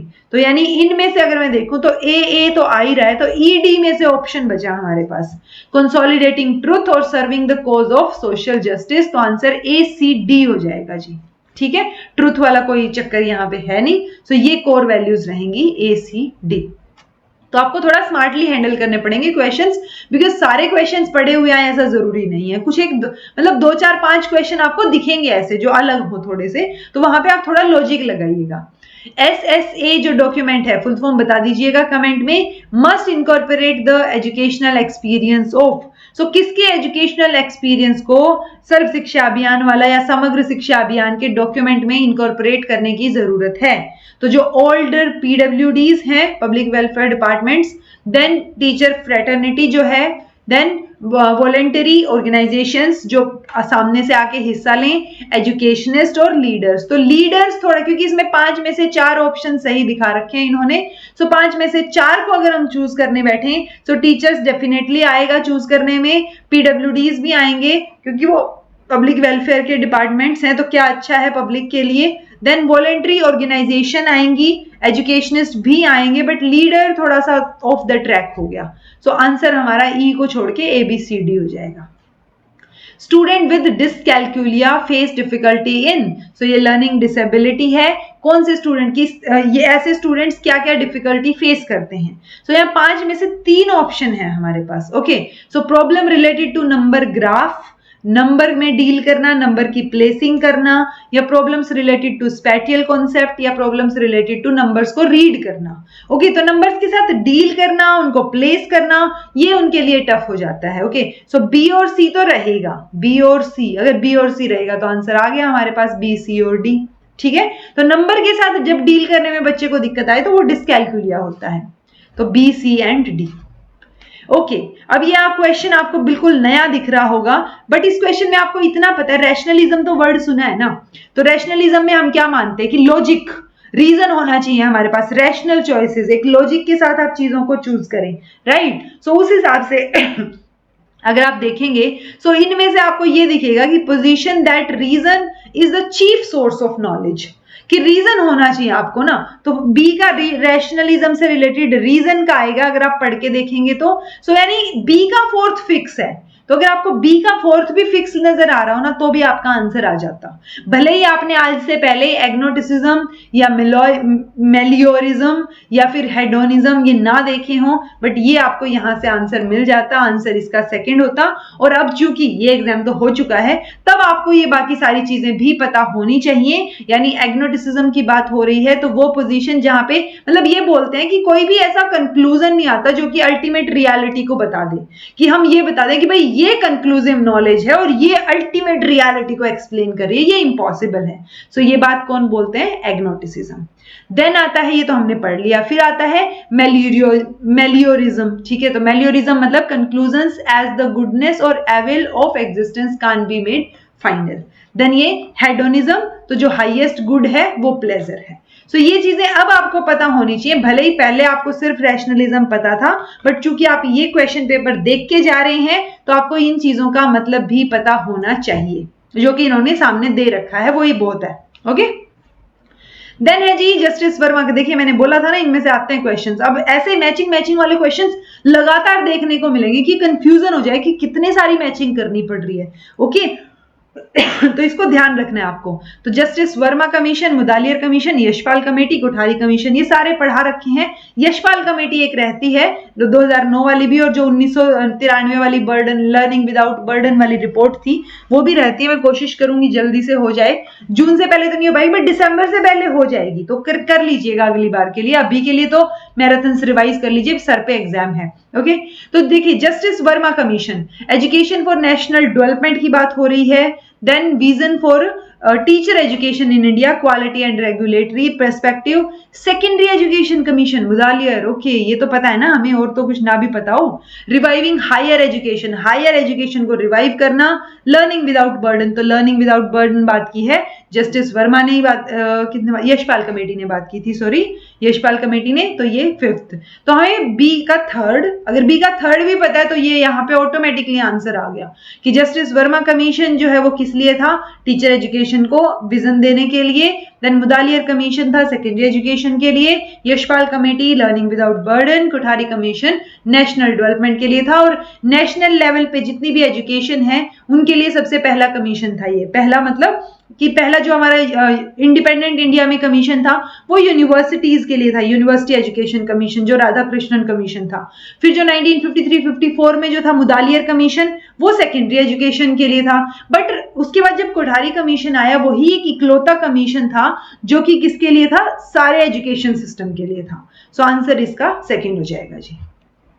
Rational emotive therapy, rational therapist, behaviour counselling technique और बिहेवियर थेरेपिस्ट। अगर आपको कुछ भी ना पता हो तो जो ये REBT रेप्ट पढ़ाया था, जिसको हम RET भी बोलते हैं, रैशनल इमोटिव थेरेपी, वो तो एल्बर्ट एलिस ने दी थी, करवा रखा है।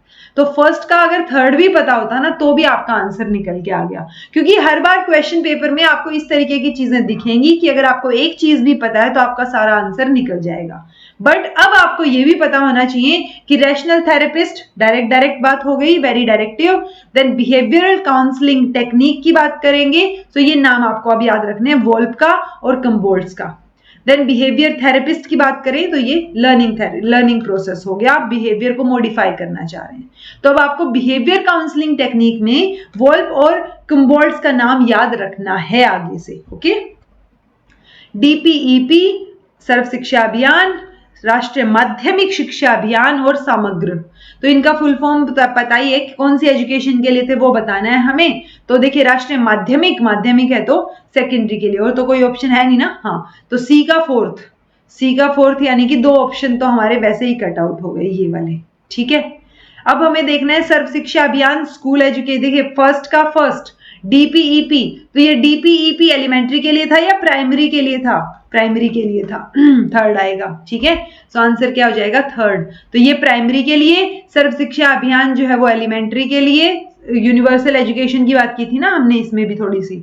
अच्छा, समग्र शिक्षा अभियान की बात करेंगे तो स्कूल और टीचर एजुकेशन, क्योंकि समग्र शिक्षा अभियान में क्या क्या चीजें इंक्लूड थी, सर्व शिक्षा अभियान, राष्ट्रीय माध्यमिक शिक्षा अभियान प्लस टीचर एजुकेशन। तो इन दोनों को मिला के तो स्कूल एजुकेशन बन गई और ये टीचर एजुकेशन, तो सेकंड ऑप्शन आ गया, ठीक है। तो आंसर हो गया थर्ड। देन है जी पेरिनियलिज्म, एसेंशियलिज्म, प्रोग्रेसिविज्म और रिकंस्ट्रक्ट करना चीजों को। तो अगर आपको अब तक भी ना पता हो तो ये जो फिलोसफीज हैं इनका क्या फोकस है ये आपको अब जरूर पता होना चाहिए, ठीक है। तो प्रोग्रेस की क्या बात होगी, तो जो प्रोग्रेसिविज्म है, अच्छा सी का तो इन्होंने खुद ही सारे ऑप्शंस थर्ड दे रखे हैं, ये देखिए क्या बात है, ठीक है। तो सी तो फिक्स हो गया कि थर्ड ही है।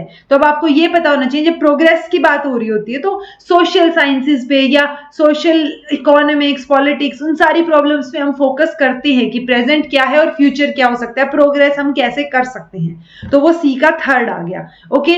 देन हमारे पास एसेंशियलिज्म बचा और रिकंस्ट्रक्ट करना चीजों को। तो रिकंस्ट्रक्ट जब आप करेंगे सो एसेंशियल स्किल्स और एसेंशियल सब्जेक्ट्स होने चाहिए कि नहीं होने चाहिए, ठीक है।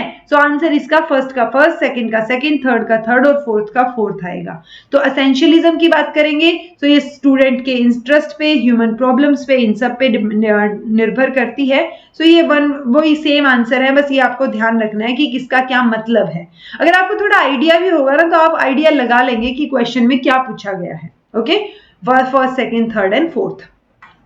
नेक्स्ट है जी इंटरनल वैलिडिटी को क्या क्या थ्रेट हो सकते हैं, maturation, history, testing, selection biasness और सिचुएशन एक एक्सप्लेनेशन दे रखी है हमें, ओके। तो देन सब ये क्या बोल रखे हैं, emotional tirade of a teacher, volunteers in experimental group, then अच्छा ओके, अगर वॉलेंटियर्स की बात हो रही है तो वॉलेंटियर्स को तो हम एक्सपेरिमेंटल ग्रुप में सिलेक्ट कर सकते हैं ना, तो वहां पे सिलेक्शन बायस आने के चांसेस हैं। ओके, तो अगर ये सिचुएशन है तो सिलेक्शन बायसनेस हो सकती है। तो डी का क्या हो गया जी, सेकंड, यानी 2 ऑप्शन कट हो गया। अगेन 50-50 प्रोबेबिलिटी अब हमारे क्वेश्चन ठीक होने की। सी का ऑलरेडी फोर्थ दे रखा है, ये देखिए, यानी टेस्टिंग का क्या है, जब आप टेस्ट करते हैं तो effect on pre test of proficiency in subsequent test, तो जो आपने प्री टेस्ट किया है और जो सब्सिक्वेंट टेस्ट आप कर रहे हैं उनमें इफेक्ट आपको नजर आएगा। तो ये टेस्टिंग के दौरान जो है हमारी गड़बड़ हो सकती है, इंटरनल वैलिडिटी को थ्रेट हो सकता है। ठीक है, अब हमारे पास बचते हैं मैच्योरेशन और हिस्ट्री, और ऑप्शन बचते हैं सब्जेक्ट्स अगर टायर्ड हो जाएं, मतलब सब्जेक्ट बोरिंग हो जाएं टाइप्स। ठीक है, then emotion tired of a teacher. So answer क्या रहेगा जी, इसका आंसर रहेगा थर्ड, यानी फर्स्ट का थर्ड। मैच्योरेशन मतलब सब्जेक्ट ही जो है वो, मतलब maturation in the sense subject आपने पढ़ पढ़ के इतना करवा दिया है कि बस हो लिया वो सब्जेक्ट, अब उसकी हो गया होता है, मतलब हमने उसको बहुत सारा रिसर्च कर करा के देख लिया, अब उसमें कोई ज्यादा स्कोप नहीं है सर सब्जेक्ट में। सो मैच्योरेशन, हिस्ट्री मतलब emotional tirade of a teacher. Testing की बात करेंगे तो यहाँ पे ये भी इफेक्ट रहेगा, ये सिचुएशन रहेगी। और अगर वॉलेंटियर्स हैं एक्सपेरिमेंटल ग्रुप में तो वॉलेंटियर्स हम मर्जी से रख सकते हैं, तो सिलेक्शन बायसनेस वहां भी हो सकती है। अच्छा, 3 ये असेसमेंट दे रखे हैं जी, placement assessment, formative, diagnostic, summative. Summative हमें पता है एंड में होती है, यानी फर्स्ट, तो अगर डी का फर्स्ट भी है तो भी आंसर आ गया हमारे पास, फर्स्ट ना, यही होगा ना, pre test. Okay okay okay okay, मैंने ऊपर वाला तो नहीं लिख दिया, नहीं। देखिए, प्लेसमेंट की बात करेंगे तो taking a test before the class, class से पहले लेना, ठीक है, फर्स्ट का सेकंड। अच्छा, डी का अच्छा मैंने फर्स्ट ये देख लिया, ओके, मैं ये ए का फर्स्ट देखने लगी, डी का फर्स्ट है ये, तो डी का फर्स्ट तो यहाँ है ना। अच्छा ओके, थर्ड में फोर्थ में भी है, okay okay okay okay okay. तो प्लेसमेंट मतलब जब आप इसका ये रहेगा कि प्री टेस्ट, क्लास से पहले आप टेस्ट ले रही हैं, एंड में जब आप टेस्ट ले रही हैं तो summative assessment, asking the question in between जब आप क्वेश्चन पूछ रहे हैं तो फॉर्मेटिव, और जब आप कोई इश्यू जानने के लिए, क्या दिक्कत हो रही है वो जानने के लिए करते हैं तो डायग्नोस्टिक। तो second, third, fourth and first, ठीक है जी, ये रहेगा। मैं यहाँ फर्स्ट करके यहाँ ध्यान चला गया मेरा कि फर्स्ट तो एक ही है, ध्यान रखिएगा भाई, ऐसी ऐसी गड़बड़ आपसे नहीं होनी चाहिए, बिल्कुल एग्जाम में नहीं हो सकती है, क्योंकि एग्जाम में एक क्वेश्चन गलत हुआ और आपका जेआरएफ रह सकता है, तो इसलिए ध्यान से करनी है चीजें। Okay, educational technology, visual print, visual non projected 3D, audio visual projection and multi sensory package. तो देखिए, विजुअल प्रिंट, प्रिंट किसको, टीवी को थोड़ा ना प्रिंट करते हैं, टेलीकॉन्फ्रेंसिंग को भी प्रिंट नहीं करते, ग्लोब ठीक है 3D होता है लेकिन वो तो ये न्यूज़पेपर। तो फर्स्ट का क्या आ गया, फोर्थ, ये है फर्स्ट का फोर्थ रहेगा विजुअल प्रिंट, तो फर्स्ट का फोर्थ रहेगा। ऑल्दो आंसर तो हमारे पास आ ही गया है, बट स्टिल हम देख लेते हैं। नॉन प्रोजेक्टेड है यानी प्रोजेक्शन यूज नहीं हो रहा, और विजुअल है और 3D है, तो ये क्या हो गया, ग्लोब हो गया हमारे पास। ऑडियो विजुअल है और प्रोजेक्टेड है, तो टीवी हम देख और सुन दोनों सकते हैं, और प्रोजेक्शन भी यूज हो रही है इसमें। और मल्टी सेंसरी पैकेज में क्या है, मल्टी सेंसरी मतलब आप बोल भी रहे हैं, देख भी रहे हैं, सुन भी रहे हैं, सारी चीजें हो सकती हैं, वो टेलीकॉन्फ्रेंसिंग में हो सकती हैं। नेक्स्ट है जी, लीडरशिप स्टाइल है और लीडरशिप बिहेवियर है। स्टाइल में डेवलपर, बेनेवोलेंट, ऑटोक्रेटिक, ब्यूरोक्रेटिक और एग्जीक्यूटिव। सो इतना आपको ये तो पता ही होगा, जो ब्यूरोक्रेट्स होते हैं जैसे आईएएस आईपीएस ऑफिसर्स होते हैं, उनको हम ब्यूरोक्रेट्स बोलते हैं ना, आईएएस ऑफिसर्स को।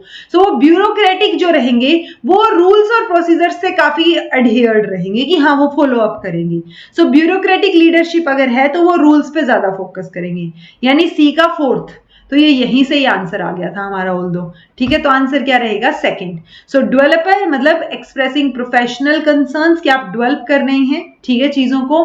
देन बेनेवोलेंट, ऑटोक्रेटिक की बात करेंगे तो respecting collective commitment and team efforts. Then क्योंकि ऑटोक्रेटिक में नहीं रिस्पेक्ट करते ना हम, ऑटोक्रेटिक में तो राजा की चलती है, प्रजा की तो सुनते ही नहीं।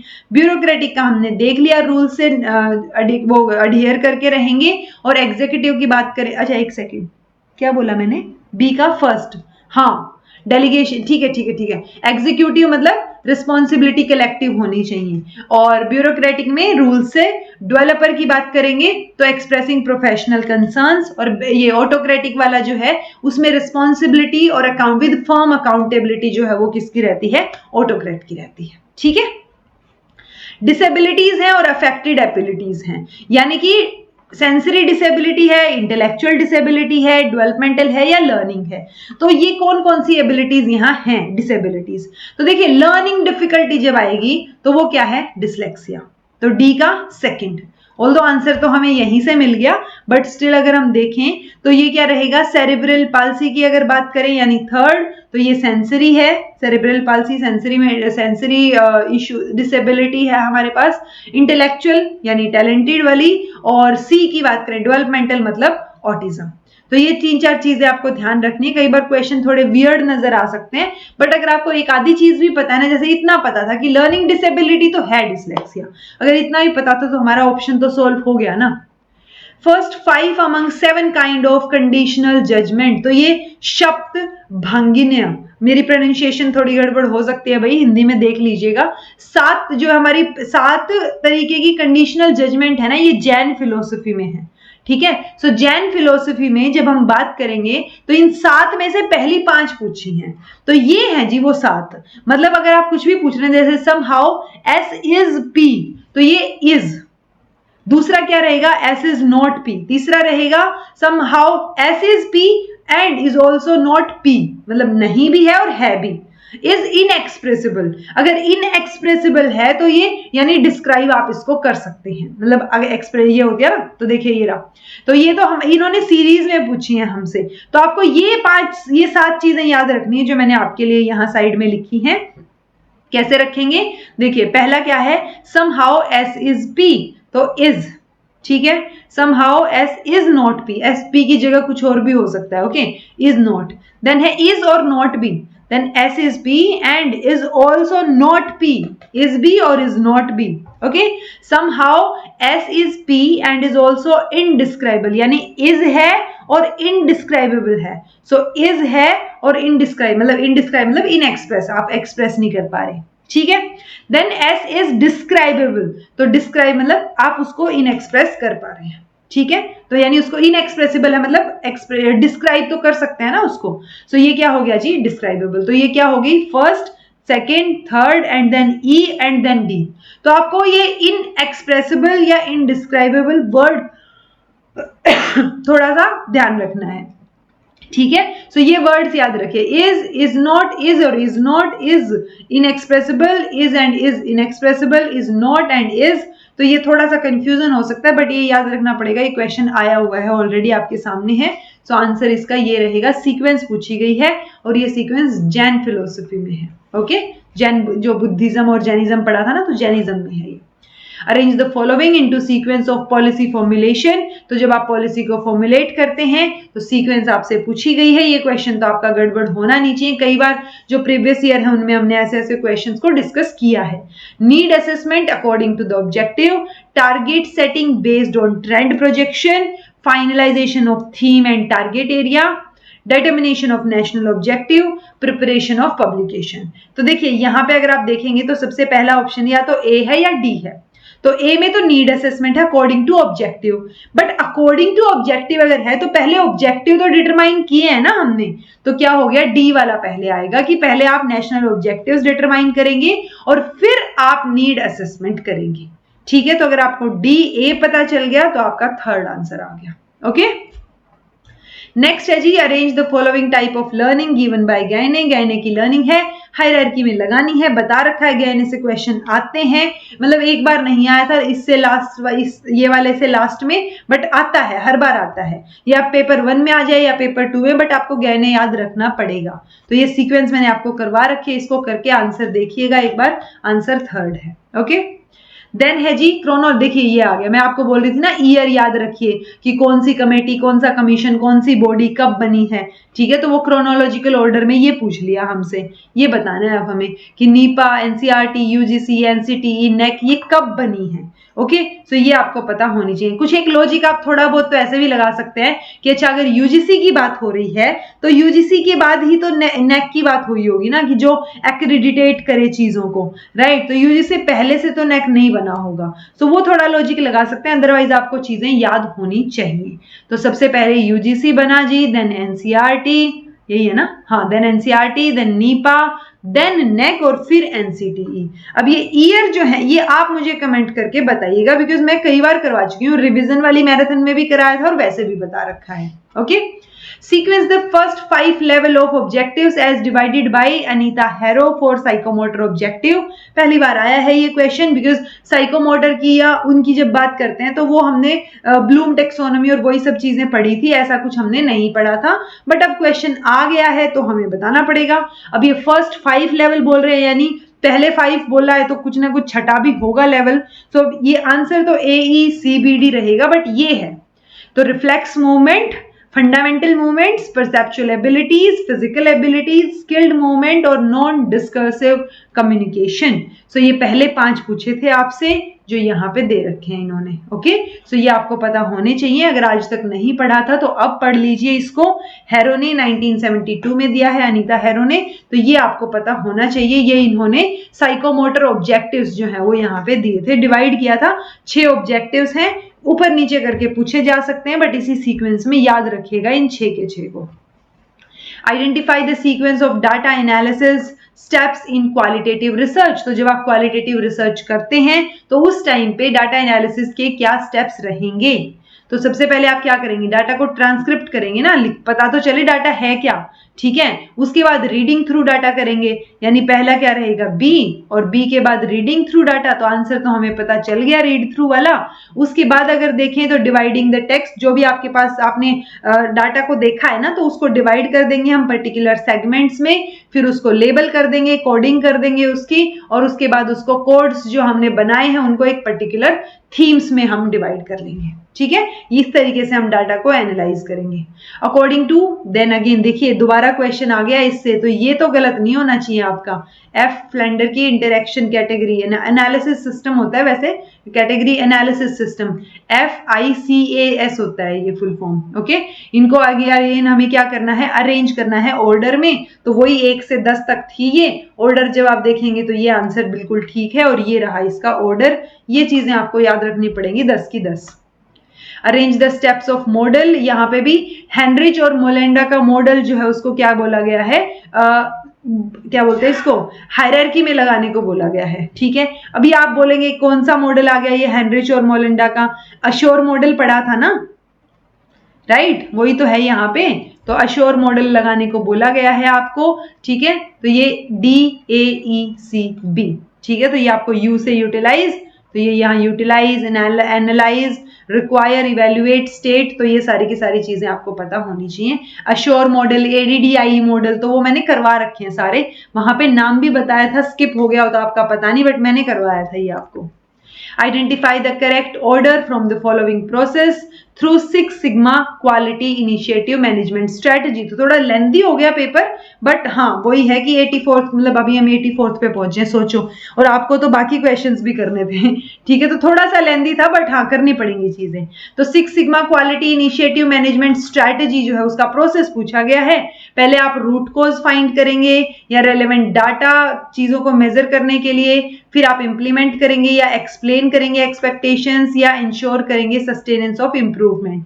तो देखिए इंप्रूवमेंट तो स्टार्टिंग में थोड़ी ना बात करेंगे, सस्टेन तो आप तब करेंगे ना जब आपने चीजें चेंज कर ली हो। बट हाँ इससे हमें ये समझ आ गया कि सस्टेन तो लास्ट में ही करेंगे ना, और लास्ट में सिर्फ एक ही ऑप्शन में ई दे रखा है, तो बहुत स्मार्टली आप इसका आंसर निकाल सकते थे, बट स्टिल आपको थोड़ा बहुत आइडिया होना चाहिए। पहले आप कस्टमर की एक्सपेक्टेशंस जो हैं उनको एक्सप्लेन करेंगे, रेलेवेंट डाटा कलेक्ट करेंगे, रूट कॉज फाइंड करेंगे कि क्या प्रॉब्लम आ रही है, फिर उसको इंप्लीमेंट करेंगे, जो आपने इंप्लीमेंट किया है उसको फिर इंप्रूवमेंट को सस्टेन करके रखेंगे कि वो इंप्लीमेंटेशन जो है वो सही लेवल पे रही। Arrange the following in ascending order, again यहाँ पे ईयर नहीं दे रखा इनका, बट ये सारे के सारे एक्ट को आपको असेंडिंग ऑर्डर में लगाना है, पहले कौन सा आया फिर कौन सा आया। तो ये तो हमें पता है 2016 में आया, ठीक है। एंटी एक्ट नहीं पता तो मैं बता देती हूँ, नेशनल ट्रस्ट एक्ट है ये 1999 में आया। देन नेशनल पॉलिसी डिसेबिलिटीज के लिए आई थी 2006 में। RCI रिहेबिलिटेशन काउंसिल एक्ट 1993 या 5 आई थिंक, मुझे एग्जैक्टली तो मैं भी ध्यान नहीं आ रहा, बट ये इतना है कि ये पहले आया है, ओके, इतना हमें आइडिया है। सो अगर इस हिसाब से हम देखें, सो E, C, D और A ये सीक्वेंस रहनी चाहिए और यहाँ पे कहीं ना कहीं बी भी फिट होगा। तो ये एक बार देखते हैं, देखिए ई सी डी और ए, ये तो नहीं आएगा सेकंड वाला, ई सी डी और ए, यहाँ पे भी कंफ्यूजन हो गया। तो हमारे फर्स्ट और थर्ड में से आंसर रहेगा। ये क्या पूछ रहे हैं, comprehensive action plan inclusive education के लिए for children and youth with disability. So ये E C B D A आएगा जी, यानी कि ये सी के बाद 1999 के बाद आया था और 2006 के बीच में। तो ये कॉम्प्रिहेंसिव एक्शन प्लान की जो बात की गई थी वो बीच में की गई है यहाँ पे इंक्लूसिव एजुकेशन की।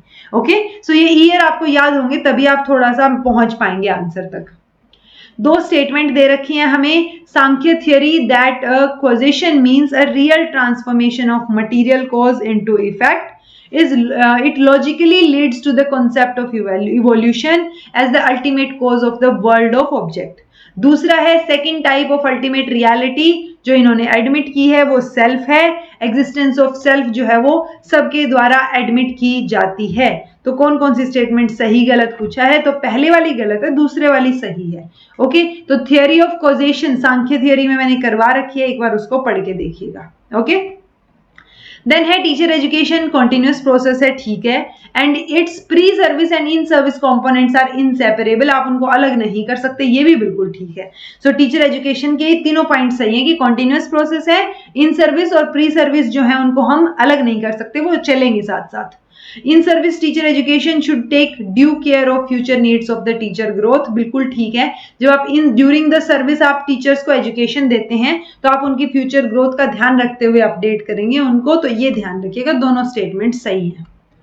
देन है जी, at the beginning of curriculum development the very concept of programme must be evaluated. तो जब आप करिकुलम डेवलपमेंट शुरू करते हैं तो जो स्टार्टिंग की बात आप मतलब कैसे आप उसको मतलब उसको इवेल्युएट, जो कॉन्सेप्ट है पूरे प्रोग्राम का उसको इवेल्युएट कर लेना चाहिए। देन है कॉग्निटिव मॉडल्स ऑफ टीचिंग जो वो can assist teachers in shaping their instructional approaches and evaluating students learning. तो जो कॉग्निटिव मॉडल्स हैं वो टीचर्स को हेल्प कर सकते हैं इसमें, ये चीज भी बिल्कुल ठीक है। तो ये दोनों स्टेटमेंट्स बिल्कुल ठीक हैं कि बिगिनिंग जब आप करिकुलम डेवलपमेंट शुरू करते हैं तो आपका प्रोग्राम क्या है एक्चुअल में उसको इवेल्युएट कर लेना चाहिए और कॉग्निटिव मॉडल्स हेल्प करते हैं टीचर्स को। Okay, using feedback mechanism on teachers performance is essential for their improvement. Okay, हाँ, फीडबैक मैकेनिज्म बहुत जरूरी है टीचर्स की परफॉर्मेंस को असेस करने के लिए, ताकि अगर आप असेस कर लेंगे उनको तो इंप्रूवमेंट के चांसेस बढ़ जाएंगे फीडबैक के थ्रू, कि भाई टीचर के समझाया हुआ क्या समझ नहीं आया, तो वो चीज उनको अगर उनको पता चलती रहेगी कि क्या क्या गड़बड़ हो रही है तो वो इंप्रूव कर पाएंगे।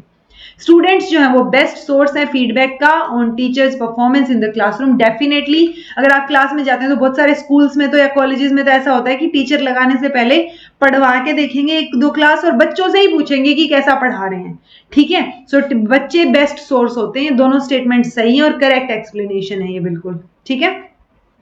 ओके, नेक्स्ट लास्ट क्वेश्चन है जी हमारा, threats exist outside of the organisation are beyond its control. तो जो ऑर्गेनाइजेशन के बाहर के थ्रेट्स हैं वो बियॉन्ड कंट्रोल है, वो हो सकते हैं। Okay, correcting weakness of the organisation can reduce the impact of threat. तो अगर आप वीकनेसेस पे काम कर लेंगे और स्ट्रेंथन कर लेंगे खुद को तो आप उसका इम्पैक्ट कम कर सकते हैं, ठीक है, बट उस इम्पैक्ट तो आप कम कर लेंगे बट वो थ्रेट ही रुक जाए ऐसा नहीं होगा, राइट। तो स्टेटमेंट ठीक है बट करेक्ट एक्सप्लेनेशन नहीं है एग्जैक्ट। ओके, सो ये हो गए जी हमारे 90 क्वेश्चंस। ये हमारा क्वेश्चन पेपर पूरा होता है। 10 क्वेश्चन कॉम्प्रिहेंशन के हैं, वो आप खुद करके देख लीजिएगा। कॉम्प्रिहेंशन वैसे भी बहुत टफ नहीं आता, अगर आपने 2-4 कॉम्प्रिहेंशन भी प्रैक्टिस कर रखे हैं, थोड़ी रीडिंग ठीक है आपकी, तो आप वो कॉम्प्रिहेंशन आराम से निकाल लेंगे। सो ये हो गई हमारा, अब मैंने 7 क्वेश्चन पेपर करा दिए, मोस्ट रिसेंट क्वेश्चन पेपर भी आपका हो चुका है आज। And this was all about today. कुछ भी समझ नहीं आया हो तो कमेंट करके पूछ लीजिएगा, समझ आ गया है तो कमेंट करके बता दीजिएगा। This was all about today. Thank you so much for watching. Be happy, keep smiling, subscribe to inculcate learning and be consistent in your studies. All the best for your preparation. Just give your best and leave the rest.